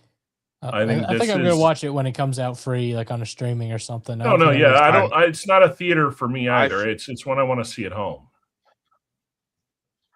No, I'm going to see it in the theater because I want to see it. I want to see it to the effect that they're trying to give me. But it's just it's one of those things where I'm mainly seeing it so I can talk about it because from what I'm looking at, I don't like it. I think I do, but then again, that's because I did love. Okay, what made the '90s Bram Stoker Dracula great for me was Gary Oldman. His portrayal of Dracula, his portrayal of Dracula was perfect. It was very good. No, it wasn't. But there was a lot of out of the original novel that they, for as long as that movie was, they cut a lot of backstory of him out. Yes. They just go into his wife dies, he throws the cross over, and he's cursed. And then it jumps into, oh, he's just lusting at it. It doesn't go into the fact that he goes after her because she is literally an identical clone of his wife. You know, after 400 or 500 years, the first person he's ever come across that she is literally the reincarnation of his wife. And she falls in love with him because even she starts having she remembers as a child memories she has had of a man she's never met that is him. And I love the fact that I honestly I cannot think of any role I've ever seen Christoph Waltz do that he wasn't good at.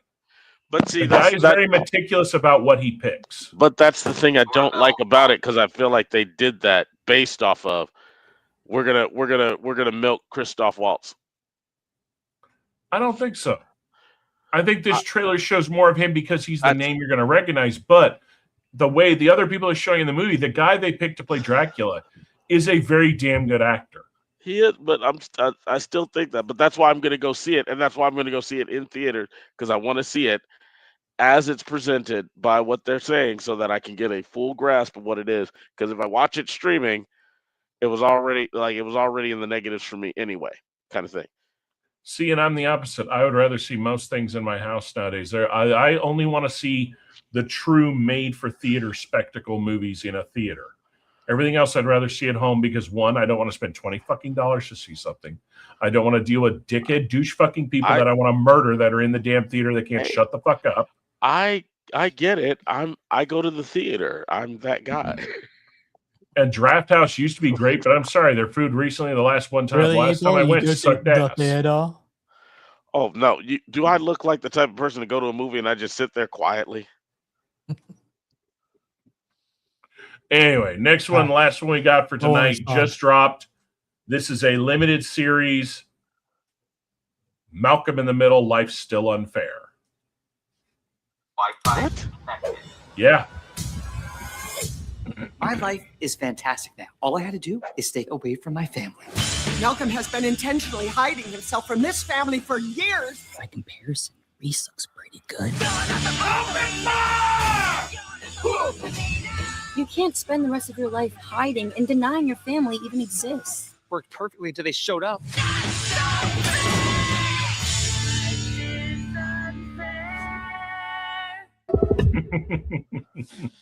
Who asked for this? Nobody. It came out of nowhere. Is doing fine as a fucking race car driver. But the interesting thing is they got every single one of them to come back, except for Dewey, because the one that played Dewey, he got out of acting. He wants nothing to do with the Hollywood world completely.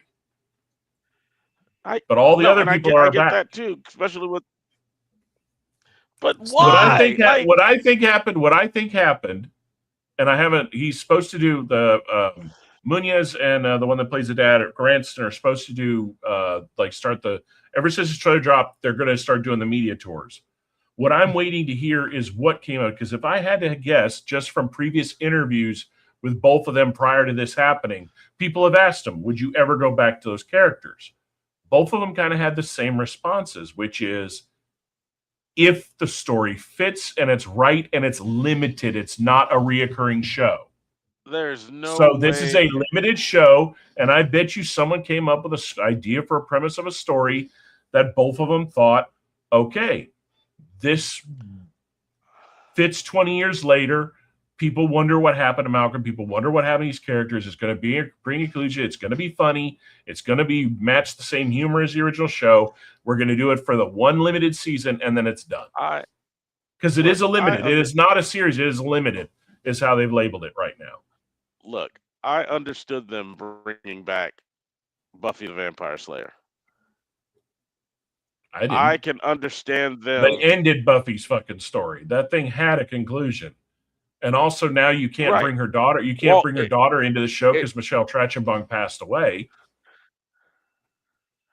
Like it did and it didn't. But we're not gonna get I'm not here to explain it. I understood them bringing that back because it was Sarah Michelle Gellar and she was like, I can get everybody and we can do it, and that was fine. There's nowhere on the internet where people were like, I wonder what happened to the family of Malcolm in the Middle. Mainly because they made that stupid ass show In the Middle where they basically kind of covered it with a whole different family. But In the Middle was the show nobody wanted, and that's why you're thinking nobody talks about this. But that also is what makes something like this perfect. If you're going to bring back something that you think can capture the chemistry, only do it for a one shot, make everybody talk about and get some laughs out of it, then it fits exactly what they want. We're not talking about them trying to rehash a show or do a couple of seasons. This is literally just a one-shot, which honestly and truthfully, where I think if they were going to do Buffy, they should have done is maybe a special or a limited series and be done. The whole idea of bringing back that character and that ideology, that idea for an entire show just doesn't sink to me because you ended half the characters that were there already. So you're going to be retconning people back to bring them back. That's what they're not retconning anything. They're literally picking it up years after the fucking Hellmouth closed itself in Sunnydale. But didn't she jump into it to do that? Sped away. But didn't she jump into it to do that? Others. So then how the fuck is she in the show if she jumped in and the hell pussy went and she was in the middle of it? She's just Sarah Michelle Gellar is not in the show. She's just heading the show. It's Buffy the Vampire Slayer because it's the same fucking series, and it's the other Slayers that escaped on that fucking bus. That's why I said I understood them bringing it back. Yeah, but didn't they conclude like the continuation of any of the major characters that would have made it out an Angel? They did. They did. All right. Not. I will end this very quickly. How are you going to do Buffy? How are you going to do Buffy and do it right when what made that show was the writing of Josh Whedon? Because he's not a part of it. Look, Hollywood blacklisted his ass. That's not it. Huh? That's kind of like saying we're going to bring back Firefly finally, everybody, but he's not a part of it. No. I answered your question. Pseudonyms. Whoever the writer is actually Joss Whedon. They've already brought the writers in. No, it's not Whedon. Whedon has already been interviewed, and he was fucking pissed. It's Whedon. It's not Whedon. Of Whedon is fully blacklisted. He will never be brought back into Hollywood. No studio will pay him, even under a ghostwriter credit. That's why I'm saying that's the problem people have had. If they could have done that with Whedon, don't you think they would have done that with the second and third Avengers film, considering he kicked the whole damn thing off? Feige didn't want to get rid of Whedon. He was stuck in the whole pound me too movement. Right. But first of all, no, because they always think they can do better. Because Wani Akiki or whatever his fucking Taika Waititi name is came out, did the fucking Thor movies, and came out and did the Thor movie, and they were like, "Oh, cool, he can do the rest of this. Let's put him in charge of charge of all of it because all of the movies should be Thor." No, he did one good Thor movie, and the next one was utter dog shit. Yes, right. Look, everybody. And then Let's put it this way: there is only one. There is only one thing Taika Waititi has ever done that, from beginning to end, was perfect, and that is What We Do in the Shadows. That was it. Everything else he has ever been a part of, the minute he has tried a second season or a sequel, it has gone tits up. What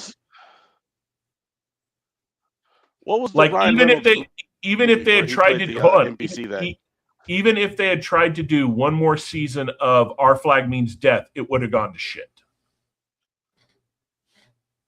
He's a one-trick pony. Need to do another season, ending it where it ended makes it. They perfect. were planning on doing multiple seasons, and then they finally changed the final episode to end the way it did because he found out that the studio was like, "We're not spending money on this again."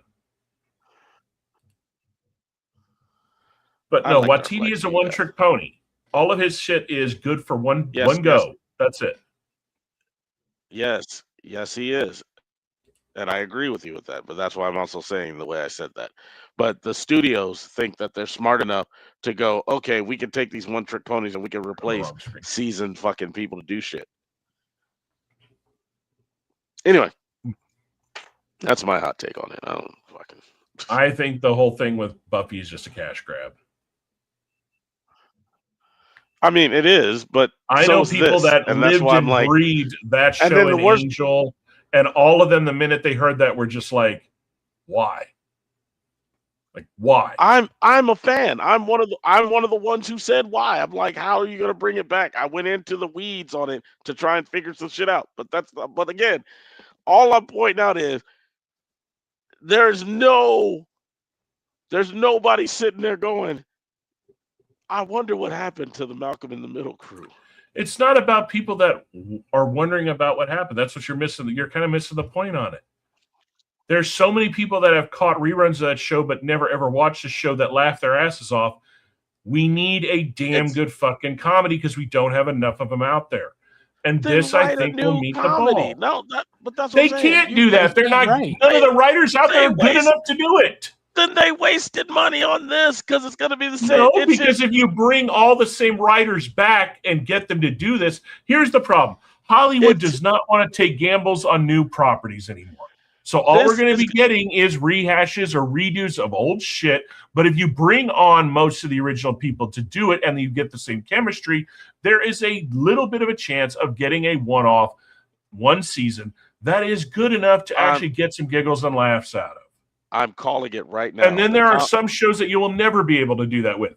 Buffy, I don't see as being successful in a sense that there are too many variables that they can't do and too many variables of people that are around that they're going to try to alter enough of these new characters you're bringing in to make you forget and wonder what happened to the ones they can't talk about or bring up, or they're going to close them out with some stupid thing of she's off doing this or he went there. And it's going to be pointless. Then you got shows that you can never, ever recreate. You've got lightning in a bottle shows that you can never, ever recreate. Like, case in point, you could never, ever do another show that would ever, ever get to Firefly. When it comes to a comedy, you will never, ever see another comedy be as funny and great as Married with Children was. Because the boundaries, the doors they kicked down and boundaries they stepped over, nobody will even want to fucking try. They're too scared to. Look, and that is why I'm saying this show is going to basically be History of the World Part 2. Maybe, but I don't think so. It's going to be History of the World Part 2. I think it will at least be worth a laugh. It'll be worth a laugh, and it'll be funny, and that's all I'm looking forward to. And I'm not looking forward to be something that I'm talking at the old water cooler days a year later. I'm just thinking it's going to be fun, it's going to be entertaining, and it's going to be done. That's it. Which that's all we can hope for nowadays, rather than actually having something that's going to last and draw us into water cooler discussions again. Those days, if you face it, water cooler discussion days are dead. The closest show to reach that in the last 10 years was Stranger Things and Game of Thrones. And the only reason they shit the bed is because Game of Thrones ended horribly. The last season was shit. And Stranger Things shit the bed at the end, and they wait, again, the 10 years to do 5 fucking seasons. Silo is a different story. The reason no show will reach water cooler status anymore is because we do not watch things the same. Game of Thrones came out on the same night every week, no matter how you were watching it. Prime's doing that with the shows that they got out. They're dropping on Wednesdays or they're dropping on Sundays. But a lot of the shows they have are not good enough to reach that status. Half of the shows that have reached that status, they keep doing these things where they dump the entire season the whole time. Yeah, I know what you're looking at, Shark. I've been wondering the same thing. What? Is that your mic, your chair, or did you need Beano before the show? Oh, what, the squeak sound? That's actually a computer. It's a computer when I keep hitting it. Oh, God. It literally sounds like you've been ripping ass the whole show. Yeah, no. Like, I was going to crack a joke when the last time it happened, you walked up. I was going to put in the brain chat, did he shit himself? No. I went to blow my nose. Okay. Just to let you know, it literally has been sounding like you've been ripping ass every once in a while. Oh, my bad. Oh. No, that's the sad part about it. That's why I love all these streaming companies. They're like, we want to capture what TV captures. It's like, you broke that formula, you morons. Look. Nobody's watching these shows at the same time to be able to talk about them. Like right now, case in point, if there was a major show, I'd probably have been caught all the way up. Shark would be halfway through. Walrus would maybe be on episode 1 or 2, and you might not have even started it. So how are we going to have the water cooler moment when nobody's watching it on the same schedule? But shows like Game of Thrones back in the day did. Every Friday it would drop, or Friday or Saturday, whatever it was. But Monday morning, everybody who was working was like, did you fucking see that shit? Nobody does that anymore. They're trying to bring that formula back, but they can't. Because you have it on demand. Here's where these dumbasses don't get it. What they should do is, we have the new season out. Catch each episode as it airs on this day, and then it vanishes. Then at the end of the season, when all the season's done, then you VOD all the episodes. That's how you bring it back to the form that TV in captured. the early days of video on demand, that's what they would do. They stopped. Now they keep every episode to watch whenever you want after it's aired, or they just pump and dump the whole season at once. And that's where they fucked up. Because now people got used to that. They got used to binge watching the whole fucking season. And then they don't talk about it with anybody because half the people they know hadn't binge watched the whole season. I will say this. If there's a show that I wanted to see come back because I wanted to know what happened after it, Space Above and Beyond. That was another one that was another sci-fi. That was another sci-fi show that Fox shit the bed on around the same time that there were two. There were two they did back to back. 2 shows at the same time period that they did back to back. Space Above and Beyond and Terra Nova. Yep. Yeah. Fucking Terra Nova, dude. Yeah. Hell, you want to toss another one in there? Earth 2. All 3 left on cliffhangers that you don't know what the fuck was going to happen. And Earth 2 was really fucking good. You want to know a show that they shit the bed on the ending because they should have given it an epic send-off and they didn't? Because the studio lost faith in the show? Sequest? No. No. Damn talking dolphins. Babylon 5. Oh, yeah. They were building up to that big crescendo war, and then they had to alter the direction they were going because they realized they weren't going to get another season. That's a show that would actually benefit if it brought back now, considering if you brought back Babylon 5 and did the Galactica retreat on it, like in a sense, made it more gritty. No. Do the Expanse. Do the Expanse. No. Don't do the Expanse. Because then the Expanse would literally be a replica of Galactica in a sense of doing that show. What I mean by the Galactica treatment is, do not make the new fancy technology they had look like Star Trek Discovery, all shiny and bright. Make it gritty. Make it grimy. Make it fucking broken. Because remember, Babylon 5, when he got there, was damn near falling apart. Because it had been in so many conflicts. The only species in Babylon 5 that they should make look shiny and so over the top are the shadows. Shadows. Well, not only the shadows, the what the fuck, Shark, you remember Babylon 5, what was the race that when they opened them up, they were pure light inside the armor? The shadows, wasn't it? No, that wasn't the shadows. The shadows were the bad guys. These were a good race. These were the ones that helped the Vorlons get their technology. Oh, I was about to say that was my next one. I was like, wasn't the Vorlons? But no, you're right. No, the Vorlons. No, it's the Vorlons. Okay. No, yeah, I was on the right. Yeah, the Vorlons. I had to look it up. I couldn't remember. Yeah. No, that's right. Because they were Vorlons. They gave their tech. Okay, what was the chick's alien race? She was. Shit. No, she wasn't. She was. They're talking about the priestess chick or whatever, was right? she Minbari? Yeah, I think so. Okay, because I haven't watched it so long. Because I always get confused. She was either Minbari or the guy with the funky hair was Minbari. No, the guy with the funky hair was Minbari, the Italian kind of guy with the fucking yeah. Shark will get the correct answer here in a second. Yeah. No, I think the lady was Minbari or the Italian guy. The lady. No, the lady was Minbari. Yeah, because remember, she showed up with a bunch, like when Babylon 5, when the Earth fleet was trying to take Babylon 5 back over, she shows up and she said, only one commander has ever withstood a Minbari bombardment, and he is behind me. And that's when they were like, oh shit, and they got the fuck out of there. Then what the hell was the Italian guy with the hair? Centauri. Centauri. Okay, that's right. Yeah, he was a Centauri. No, Babylon 5 would be a good what was it? Londo? Wasn't it Londo is his name? Londo. Fancy for yeah. Pretty much, yeah. Yeah. Man, with less brow ridges. Didn't get another season. And how they did that. I'm still salty about that. The what now? I'm still salty about Terra Nova. Oh, we all are. Right. Well, there were a lot of shows back then that were good and had great premise, and that they just freaking let them die. Shit canned. Another one that was a really good show that they left on a cliffhanger was Forever Night. Oh shit! Yeah. Yeah. You had Forever Night, and then you also had the one that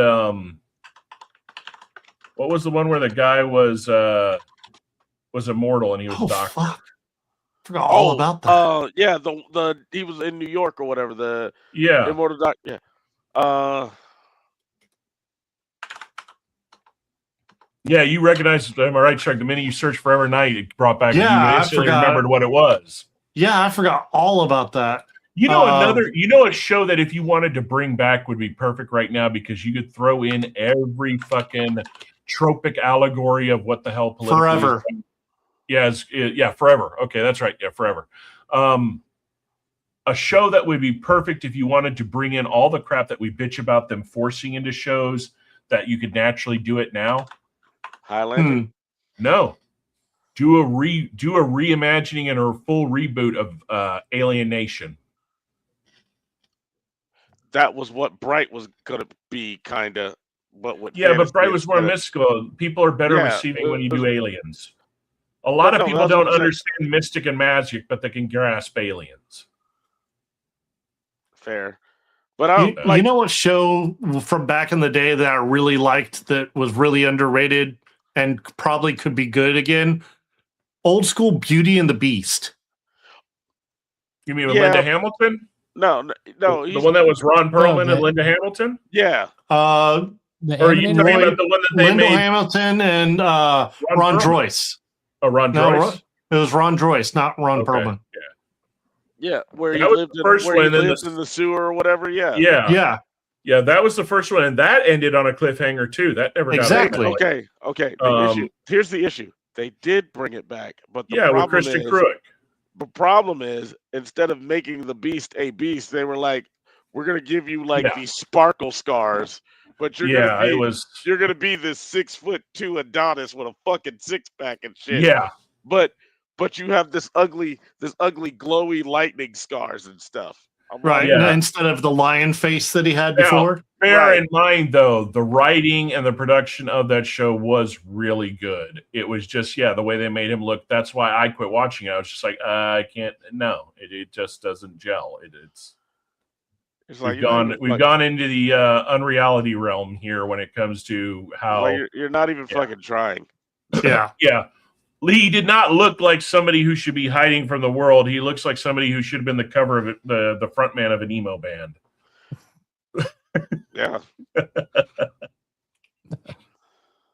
Oh man, now, there's a lot of shows they could really bring back if they wanted to, but yeah, they won't. They keep trying to rehash shit that doesn't need to be rehashed. Well, it's like I would really love one of the book series I read. Oh, I know where this they is going. started. Yeah, well, they started trying to do a book series or a TV show of it, and they just screwed the pooch. It's like, use the source material. There's so many good things out there instead of regurgitating the crap that they're right there. Yes. It's adjusting the microphone. Yeah, it literally, literally sounds like you're ripping a shark. Yeah, and that was perfect timing too. But yeah, no, like there's so many good books out there. It's like, why are they regurgitating all this bullshit instead of looking at, hey, let's buy up these titles and make some good shows and movies? Because they refuse to engage with the fans on the fans level. And they sit there and go, "Well, we got a better idea to monetize Case in point, this." a show that had great potential, a great cast, so much of a great cast they brought the lead back into a show several years later to play the same fucking character. If they had taken the time and the effort to put the Constantine TV show, if they had taken the time and effort to put the Constantine TV show at a better time slot, it would have done phenomenal, because that first season was perfect Constantine. So much so that the fans, when they finally listened to him, got their heads out of their ass and brought him back to play him in Legends of Tomorrow. He was the perfect fucking Constantine. He literally looked like Hellblazer walking right off the page of the fucking comic. All the way down to the snarky attitude, the constant chain smoking. Not like, I know there are people that love the Keanu movie. The Keanu movie is good, but that is not Constantine in the comic books. That is Hollywood's take on it. It isn't, but here's how you do that. Here's how you do that. Because Constantine could walk through the infinite worlds. You just literally have him go to the Earth where he's Constantine. If you look at the Sandman, the woman is playing Constantine. You never read any of the major comics with him, did you? The Hellblazer series? Yes. There is no other Constantine in any of the multiverses. in the storyline where Crisis on Infinite Earths, even the Monitor says there is only one who can fix this, because there is only one of him in any of the verses ever. And that's John Constantine. All I'm saying is, which is a theory of why he's so much of a powerful sorcerer, because rather than the energy of what all the many of you spread throughout the multiverse, his is all compacted into one being. Yeah. Hence where they ripped off probably the idea of the Jet Li movie, The One. Yeah.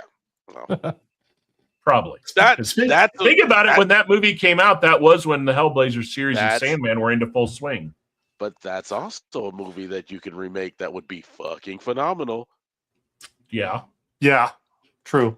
Actually, you can make a TV show. You can make at least a 3-season TV show out of The One, all around the agency hunting him down, and he being the Raymond Reddington style bad guy. Okay.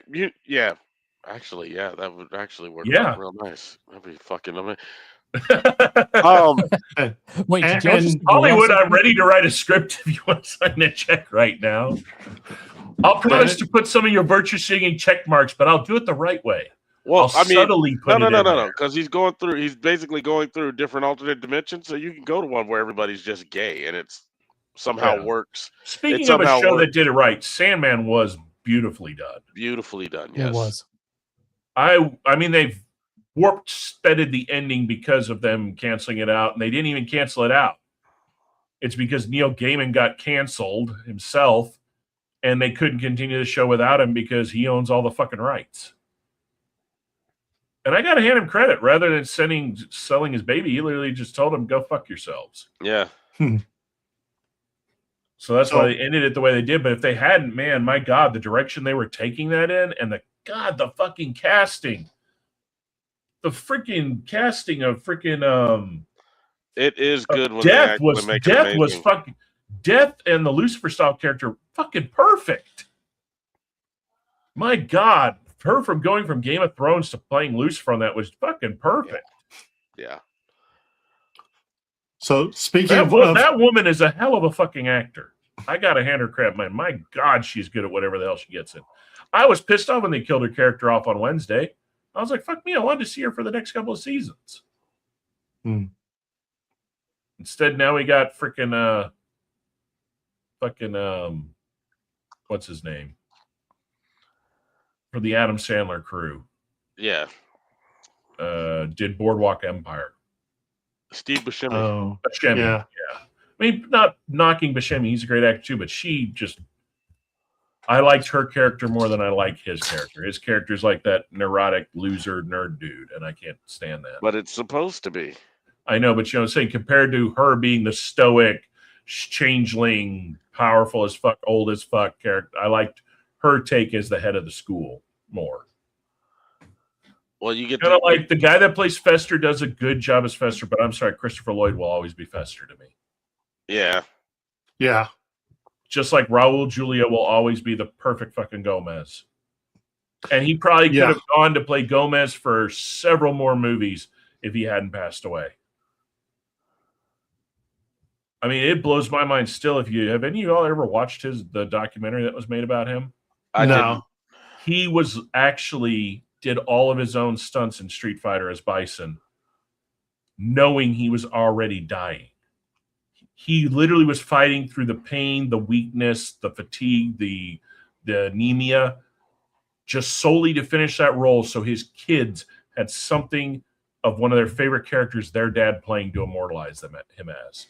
He knew it was his final role and told nobody on the set. Nobody on the fucking set knew.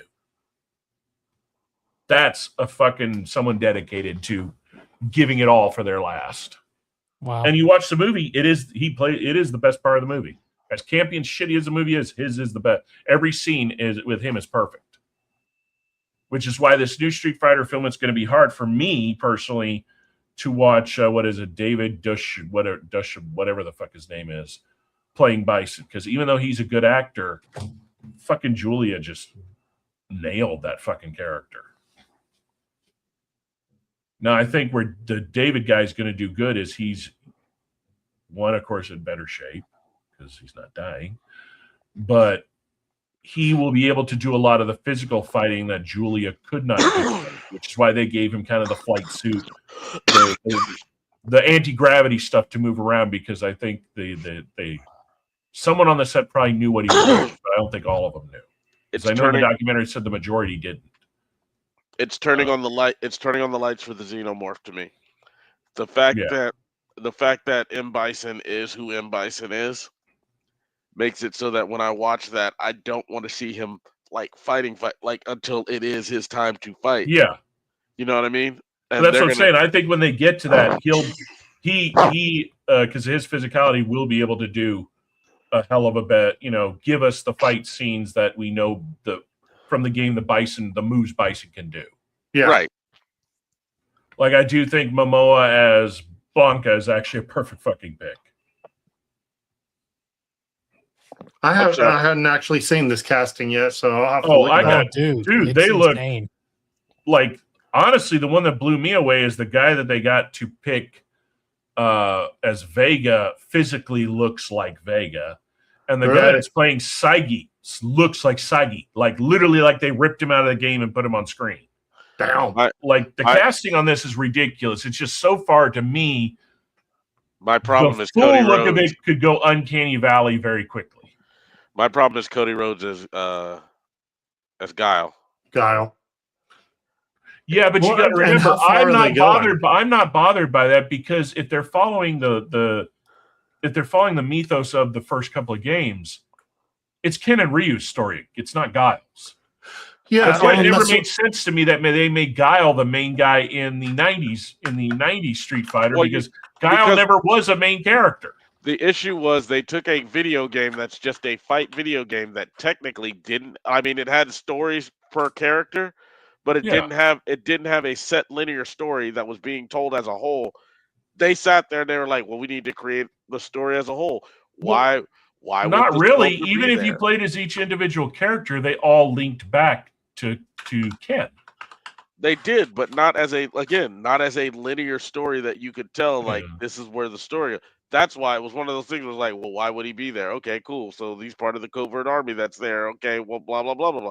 Like, I think you're overthinking it. I think the reason they did it is because I think the reason they did it is we've got Van Damme. He doesn't look like these two guys. We can make him look like Guile. He can do his fancy little kicks and flips and look like Guile. Oh, yeah, and Guile's supposed to be the America type dude. You got to remember, it's early 90s America. Hold on. We're coming off the Reagan era, so... Hold on. I just saw who they cast as Balrog. Who? Okay. 50 Cent. No, the fuck they didn't. Yes, they did. And he looks like him, too. He does kind of look like it. They got 50 Cent as Balrog. Share it. Put that on the screen. Yeah, share it. Put it on the screen. Come on, share it, Shark.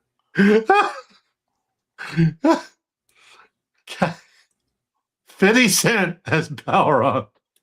Okay, so you're just looking at the thing. We thought you actually find an actual photo of the actual castmates, like what's above there. Yeah, show me the production picture of 50 Cent about. Just type it in 50 Cent as Balrog, and then just go to images.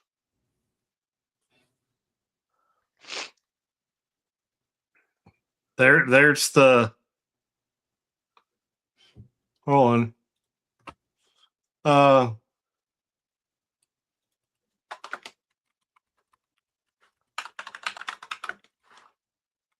Oh, here we go. Official cast. IMDb.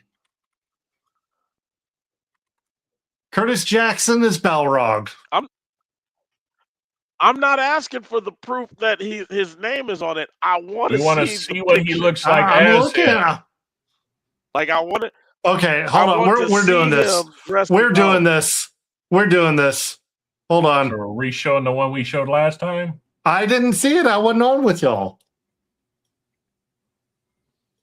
Okay, well, you're going to have to make it a lot bigger than that. There you go. Right there.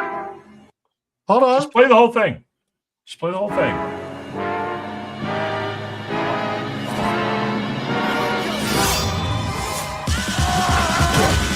Oh, that's horrible.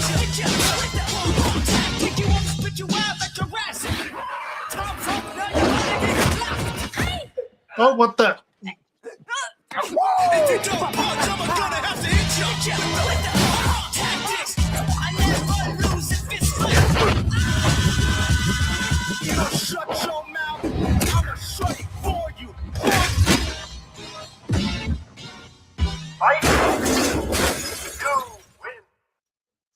So I'm saying it can go very uncanny valley very, very, very fast. There you go. Curtis Jackson is Balrog.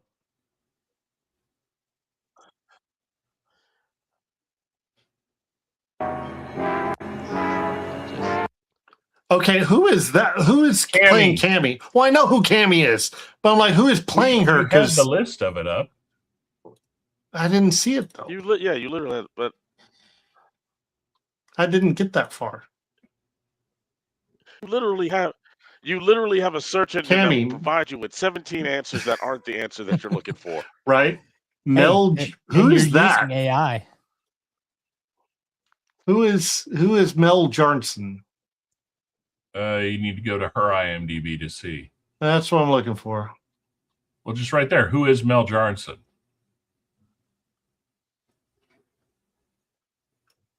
Okay, I've seen her before. Now that I see her as a brunette, I'm like Mortal I don't know what I've seen Kombat, her in. Blacklight. it might be Mortal Kombat. No, previous. It says previous 12. So go down. Here we go. Okay, quit moving your cursor for a second. Only thing NCIS or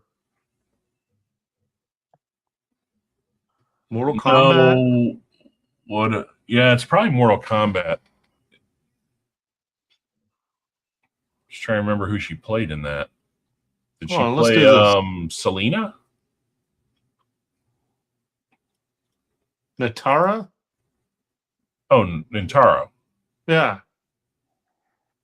Huh. Like I said, so far when it comes to that Still not trailer, putting a it face can to be it. good or it can be uncanny valley. Extremely, yeah. I think it looks interesting just because they are taking an approach of trying to look as much like the game, all the way down to him beating the shit out of the car. So it's kind of like it's either going to be. I think if it goes Uncanny Valley, I don't think it's going to be bad as in a sense of, oh, God, this piece of shit, why did I watch it? I think it's going to be one of those so bad you're laughing that it's actually good. But not as in good, just as in this is fucking hilarious to watch. Yeah, I'm pretty sure Guile's going to be Uncanny Valley as hell. Either way, my foretelling future is it is going to be a major hit with all of the potheads out there. Look up.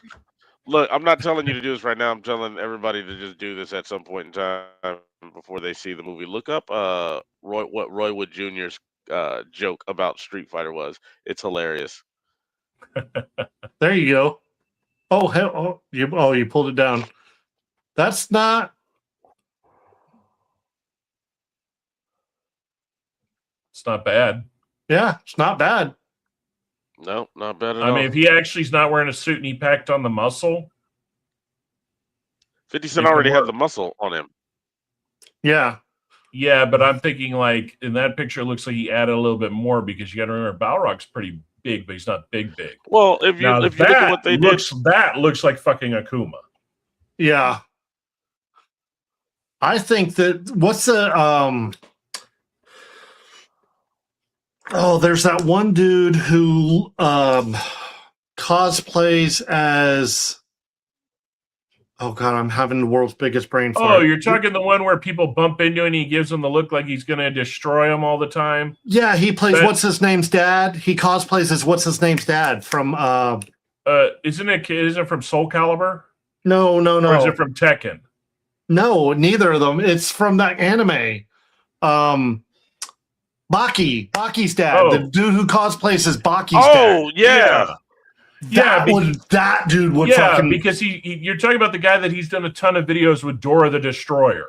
Yes. Yeah. Yes. He would be fucking amazing as fucking Akuma.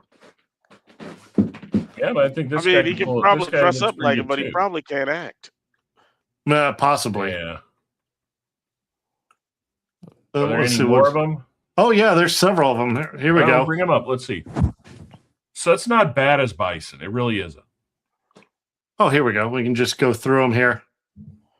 Okay, that's Ryu. That's good. That is good Zangief. That is great Zangief right there. That's actually a really good one. Balrog. Yeah. Akuma. That's that's good. Yeah. That's not a bad Guile. It really isn't. It is. Guile. They went too much with the hair. Bigger than that. Yeah, he was more top heavy. They wanted to go with the game, but like I said, his chest was bigger, his arms were bigger. Yeah. So them getting Cody Rhodes. I get them getting Cody Rhodes to do it, but still, Cody Rhodes shouldn't have done it. Yeah, no, he shouldn't have. Nah. Never liked that character anyway. Yeah, I was about to say. It's a good E Honda. Well, yeah, not bad. It's a good Vega. I don't know. I think the Vega, well, we'll see how that works out. Because if he doesn't have the right moves, the way he moves. Okay, it's a good that Kami. I can live with. That's a good Kami. Yeah. It's a decent Ken. Yeah. Never was really familiar with her character, so that one's pretty damn spot on. Yeah, they're gonna have to AI his eyes though if they really want to get the full feet. It's a good Chun-Li. But her thighs are not like no fucking Asian woman has thighs like that. Yes, I know, but there is a woman that does have thighs like that. She's a female bodybuilder. I'm not talking one like damn her, woman. But I'm not talking one damn woman. I'm talking the average Asian woman. That's the best you're going to get. But they could have done. The woman I'm talking about is Asian. Like you. But I'm talking like in the realm of actors and stuff, this is good. If you're thinking of all the actors they could pick from, this is good. Yeah, but they could have at least, especially with her wearing spandex and stuff, they could have added a little padding there to kind of. They might. You got to remember, these aren't even photos. These are pre-production renderings. That's true. That's not a photo. These are not photos. Those are renders. I don't care about that character because I've never liked Eric Andre. I think he's a fucking pervert piece of shit, and I've never liked him. And that's the end of it. Explain to me, like, here you go. Here's a good one. Explain to me how John Barrowman, who's a gay man, on a BBC show on Doctor Who and Torchwood, does a gimmick where he produced his genitals once in a group of people that already knew it was going to happen, and he gets completely shit-canned from never working with the BBC again. But Eric Andre can whip his dick out in front of everybody all the fucking time, and they think, oh, he's so edgy. Fuck that makes no fucking sense. It is the Tom Green effect. Tom Green was only famous in America. He's a Canadian. He wasn't good in Canada, and he wasn't good overseas. He came to America. He did the shock stuff. He was good here for what? Which was funny because his shock stuff I never found funny. I thought it was annoying. It is, but 5 good years in America paid him enough so that he could just die off in the limelight. Please tell me I'm not the only person that watched that whole MTV cruise ship thing where he was going around throwing butter at people, and you didn't wish one of those drunk-ass front boys didn't just toss his ass off that boat in the middle of the night. That's again, none of that's the point, man. Like, but yeah, first of all, the Eric Andre show was fucking terrible. And I watched that, and I'm like, this is fucking terrible. I don't know what the fuck this is. Well, the thing is, why are they putting him in something like this? The motherfucker can't act. He's not a fucking actor at all. Hell, he's not even a good comedian. Wait a minute. He's a freak show with no deformation. I knew there was something missing. Where the fuck is Saget? Oh, they haven't showed the photos yet. I was gonna say I didn't see any representation of Saget or not all of everybody's on these. T-Hawk. Was it T-Hawk? Yeah, T-Hawk. Were they in the very first game, or did they come out in the second? Indian dude? No. Yeah, he was. No, I'm talking T-Hawk. T-Hawk was in. Because this is literally everything in this is literally just the original first lineup. No, it's not, because Cammy didn't come out till 2. Yep, that's true. Cammy didn't come out till 2. Cammy was in 1, just not as a fighter. She was in the behind Guile in all of his scenes inside the hangar. Well, if you're going to do that, then you need to be adding in freaking DJ and there's a couple others. Like I said, this is not all of it yet. Fenlong. Like what we just watched is the first teaser. Oh, okay. Now, I was going to say, because you really want to go back, you need to have Mike, Joe, Genki, Lee. You need to kick it old school.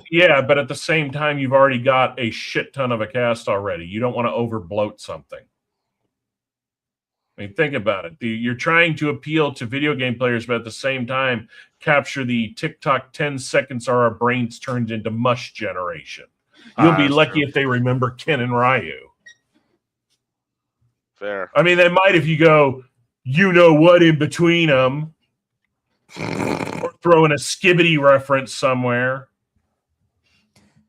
You know, so I love it. All these people are like, how is all this popular? It's like, it's design, man. It's all design. How do you keep people in control? Make them dumber than shit. Print. What? I feel like you right now during our 3D print discussion. Because I know fuck all about Street Fighter.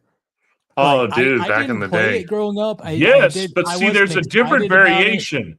3D printing you can snooze out on because you're talking about something that creates a financial investment that you may not have the money or want to spend into.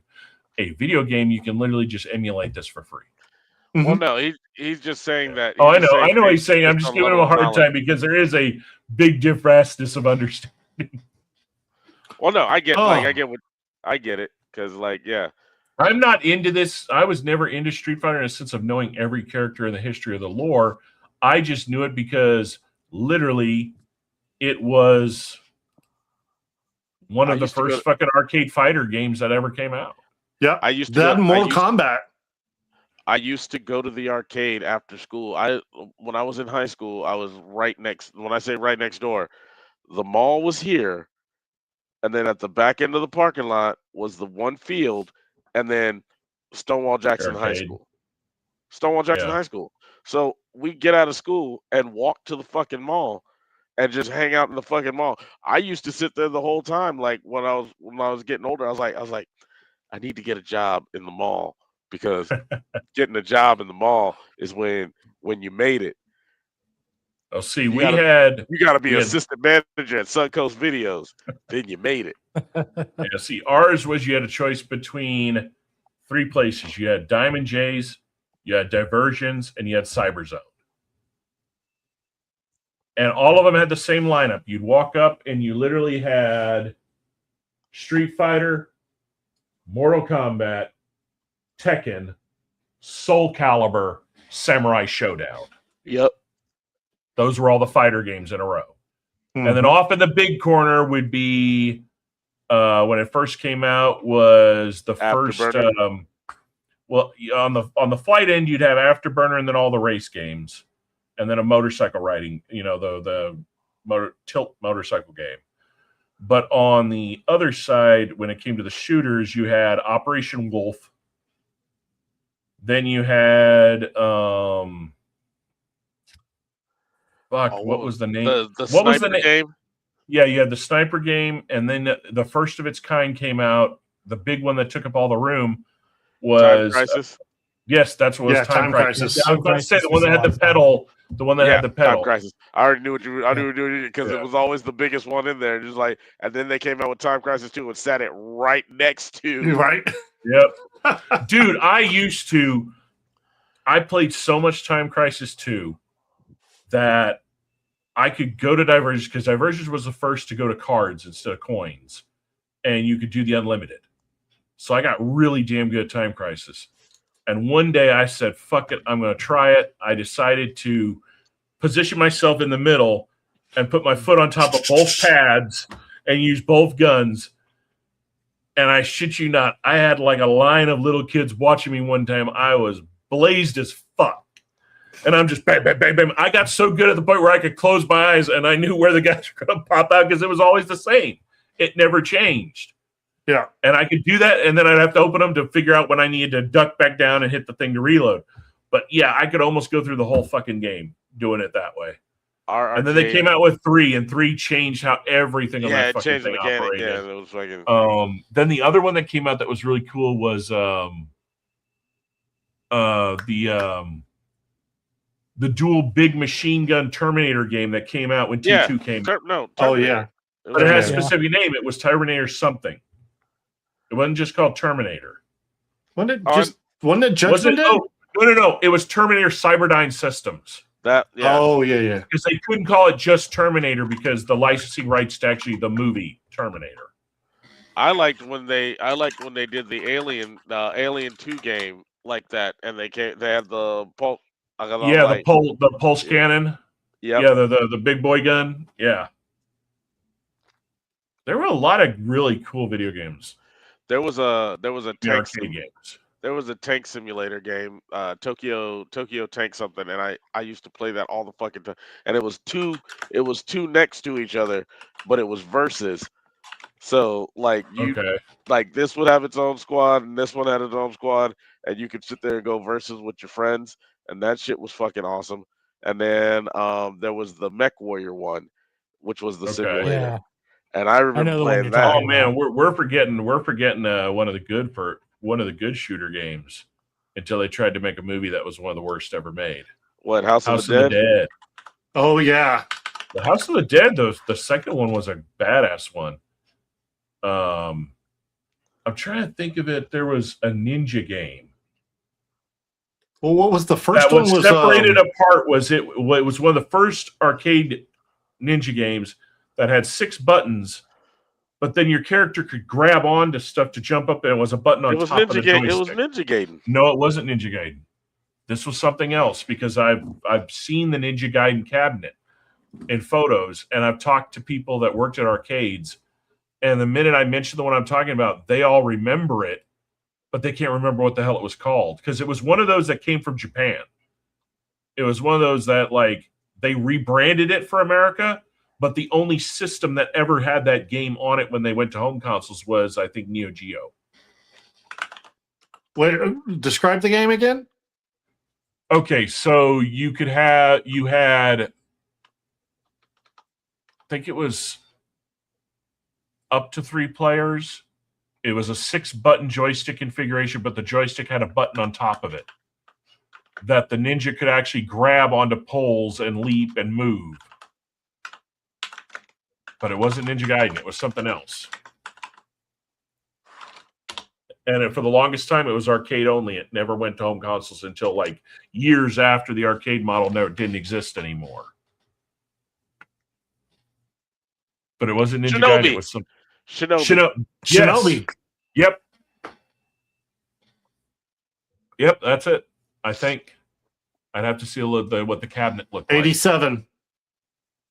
Came out a year before Ninja Gaiden. Does it say that it had a button on top of the joystick? Yeah. Yeah. Yep. It was from Temico. Yep. Or Tecmo. Sorry, Tecmo. Which would explain why it only came out on the Neo Geo years later. Yep. Yeah, that thing I played the hell of it. I could never fucking beat it. Just like the other game I never ever beat, fucking Altered Beast. Oh yeah. No matter how much I tried, I never beat that fucking game. Yep, that's it. Damn. Wonder how hard it'd be to track one of those fuckers down. I want the $3,195. That's how hard. I want the Teenage Mutant Ninja Turtles. I mean, the one where you can play 4 people. Yes, the Turtles in Time. So, yeah, well, they used the same console to do The Simpsons. Yeah. Yeah. Oh man. Well, I think we're at a good stopping point, guys. I was going to bring up one thing because it was originally what we were going to talk when we were talking about books and movies and stuff. Okay. There you go, real quick. This comes out in a few days, January 20th. This is book 18 of the Dresden Files. I've been waiting for like a year and a half for this. That was a show that they kind of shit the bed on. Well, that's what he was talking about earlier. Shit the bed on it. Yeah. They fucked the pooch, and they had something that they could have done. Well, amazing. There's 18 books, 18 seasons of, and well, they were competing. They instead of just doing it, they were trying to compete with X-Files. Not really. If you watch the show, it just seems like they did not understand the source material at all. No. Yeah. They didn't understand the character. They didn't understand shit. The actual studios were trying to compete with Fox and were trying to compete with X-Files. They did a whole lot of shows got done dirty because networks were trying to fight other networks instead of just putting shit out. If you could have taken the same casting that they did for the Dresden Files, but put the team that wrote and created a show like Lost Girl, it would have excelled. Oh, yeah. Because they understood that type of world. You can tell by the writing of the one season they made of the show, The Dresden Files, they didn't understand what they were working with. They didn't even know how to build the world around it. They didn't understand myths, and they were lost in it. They tried to bring a out of reality show into some level of normal reality, and you can't do that. Well, it needs to be its own thing. They did stupid things like one of the things that defines Dresden was his car. He drove a beat up Volkswagen Beetle with Mitch Smith. Like it's very detailed. What do they have? They have him driving an old Jeep. Yeah. One of the main characters of the book, Karen Murphy, who's a Chicago PD cop. They changed her name to Connie.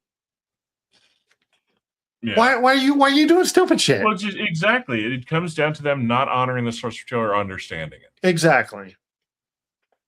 And at that time, there was nothing that had ever aired like that. They could have hit it right out of the park and been the first of that type of genre before anybody else, and they fucked it up. And now if they tried to make it, it's going to be compared to anything that's ever been close to it. That's the sad part. Well, no. So if they were to remake it and use a light bit of AI for a couple of the characters, for CGI, I mean, sorry, not AI. Yeah, about to say you're talking CGI. That could be an amazing show. But stick to the fucking source material. You know what? Yeah. You know, we keep talking about these like older shows and stuff like that, and it keeps just bringing new stuff up and new stuff up. I would like to see them redo the Librarians, but do it serious, not trying to set it up as a Xena Warrior Princess fucking comedy show. Yeah, yeah, I agree. So, well, on that note, gentlemen, everybody, thank you for watching. What do you guys got going on for the next 2 weeks? Start with you, Shark. Work and trying to get ready for a unique airsoft event coming up at the very beginning of March, actually. First of its kind for American Milsim AMSX. What? Apparently somebody has not been informed of this. Yeah. Sorry. Huh. I have not. No one has talked to me, sent me a text message. It was kind of elite. It's a 5 mag mid low cap event. Okay, I'm the one who actually has 30-round magazines. No, you're given the magazines. I have a complete. It doesn't matter. I have a complete punishment rig that I go up to Texas paintball with. So you're telling me it's elite. It's I don't know. It's just hard for me to justify it.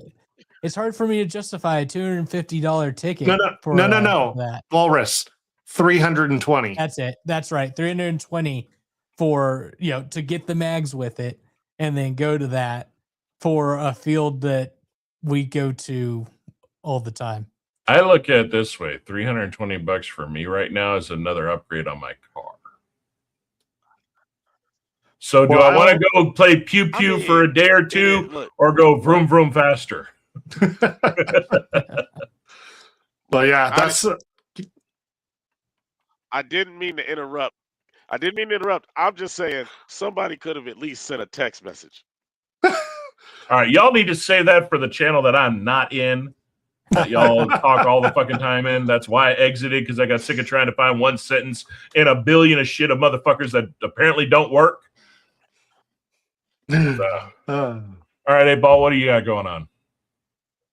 Other than chewing people out for not telling you about it. Work and I got work and apparently not being invited to shit. Like,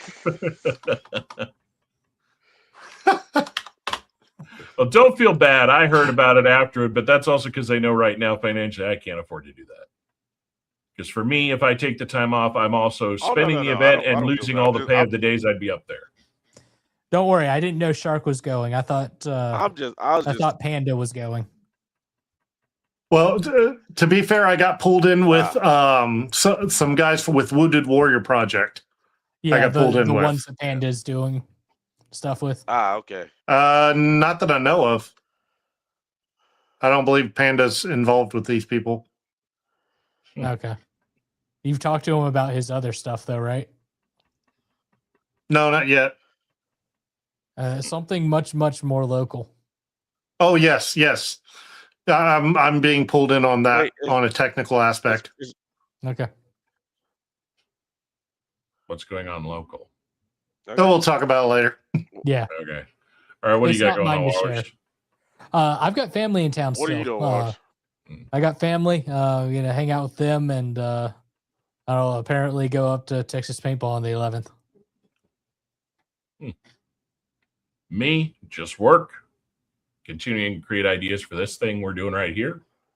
Experimenting with some new coffee shit that might be part of next show. Just depends if I can get it to work or not. And I might be borrowing someone in San Antonio who will remain anonymous, got a hold of a meticulous espresso prototype. I might be tinkering with that next. Other than that, fucking around with 3D printing, and the minute we're done with this show, spending all day tomorrow tearing down this PC, that PC, and moving everything over. Because right now I've got so much 3D printing shit scattered around everything, I'm going to turn that whole section into the 3D print zone so I don't get glue over everything else. So, but other than that, that's about it. Hopefully we'll get some cool shit to talk about on next show. I know we got a few shows that are going to finally be ending, and we got some that are supposed to be starting. Got some movies, probably some more game shit coming out by then. Maybe some more crazy shit with Wizard of the Coast shitting the bed even more we can shit on. So, should be fun. But we want to thank you for watching. Please like, comment, subscribe. We'd love to hear from you. Again, channel to the Discord is in the channel links. And on top of it, everything we talk about or discuss, any of the links for the videos we watch will be in the description below. Until next time, we will see you in 2 weeks. Stay heavily opinionated and, as always, heavily caffeinated. Y'all take care of yourselves.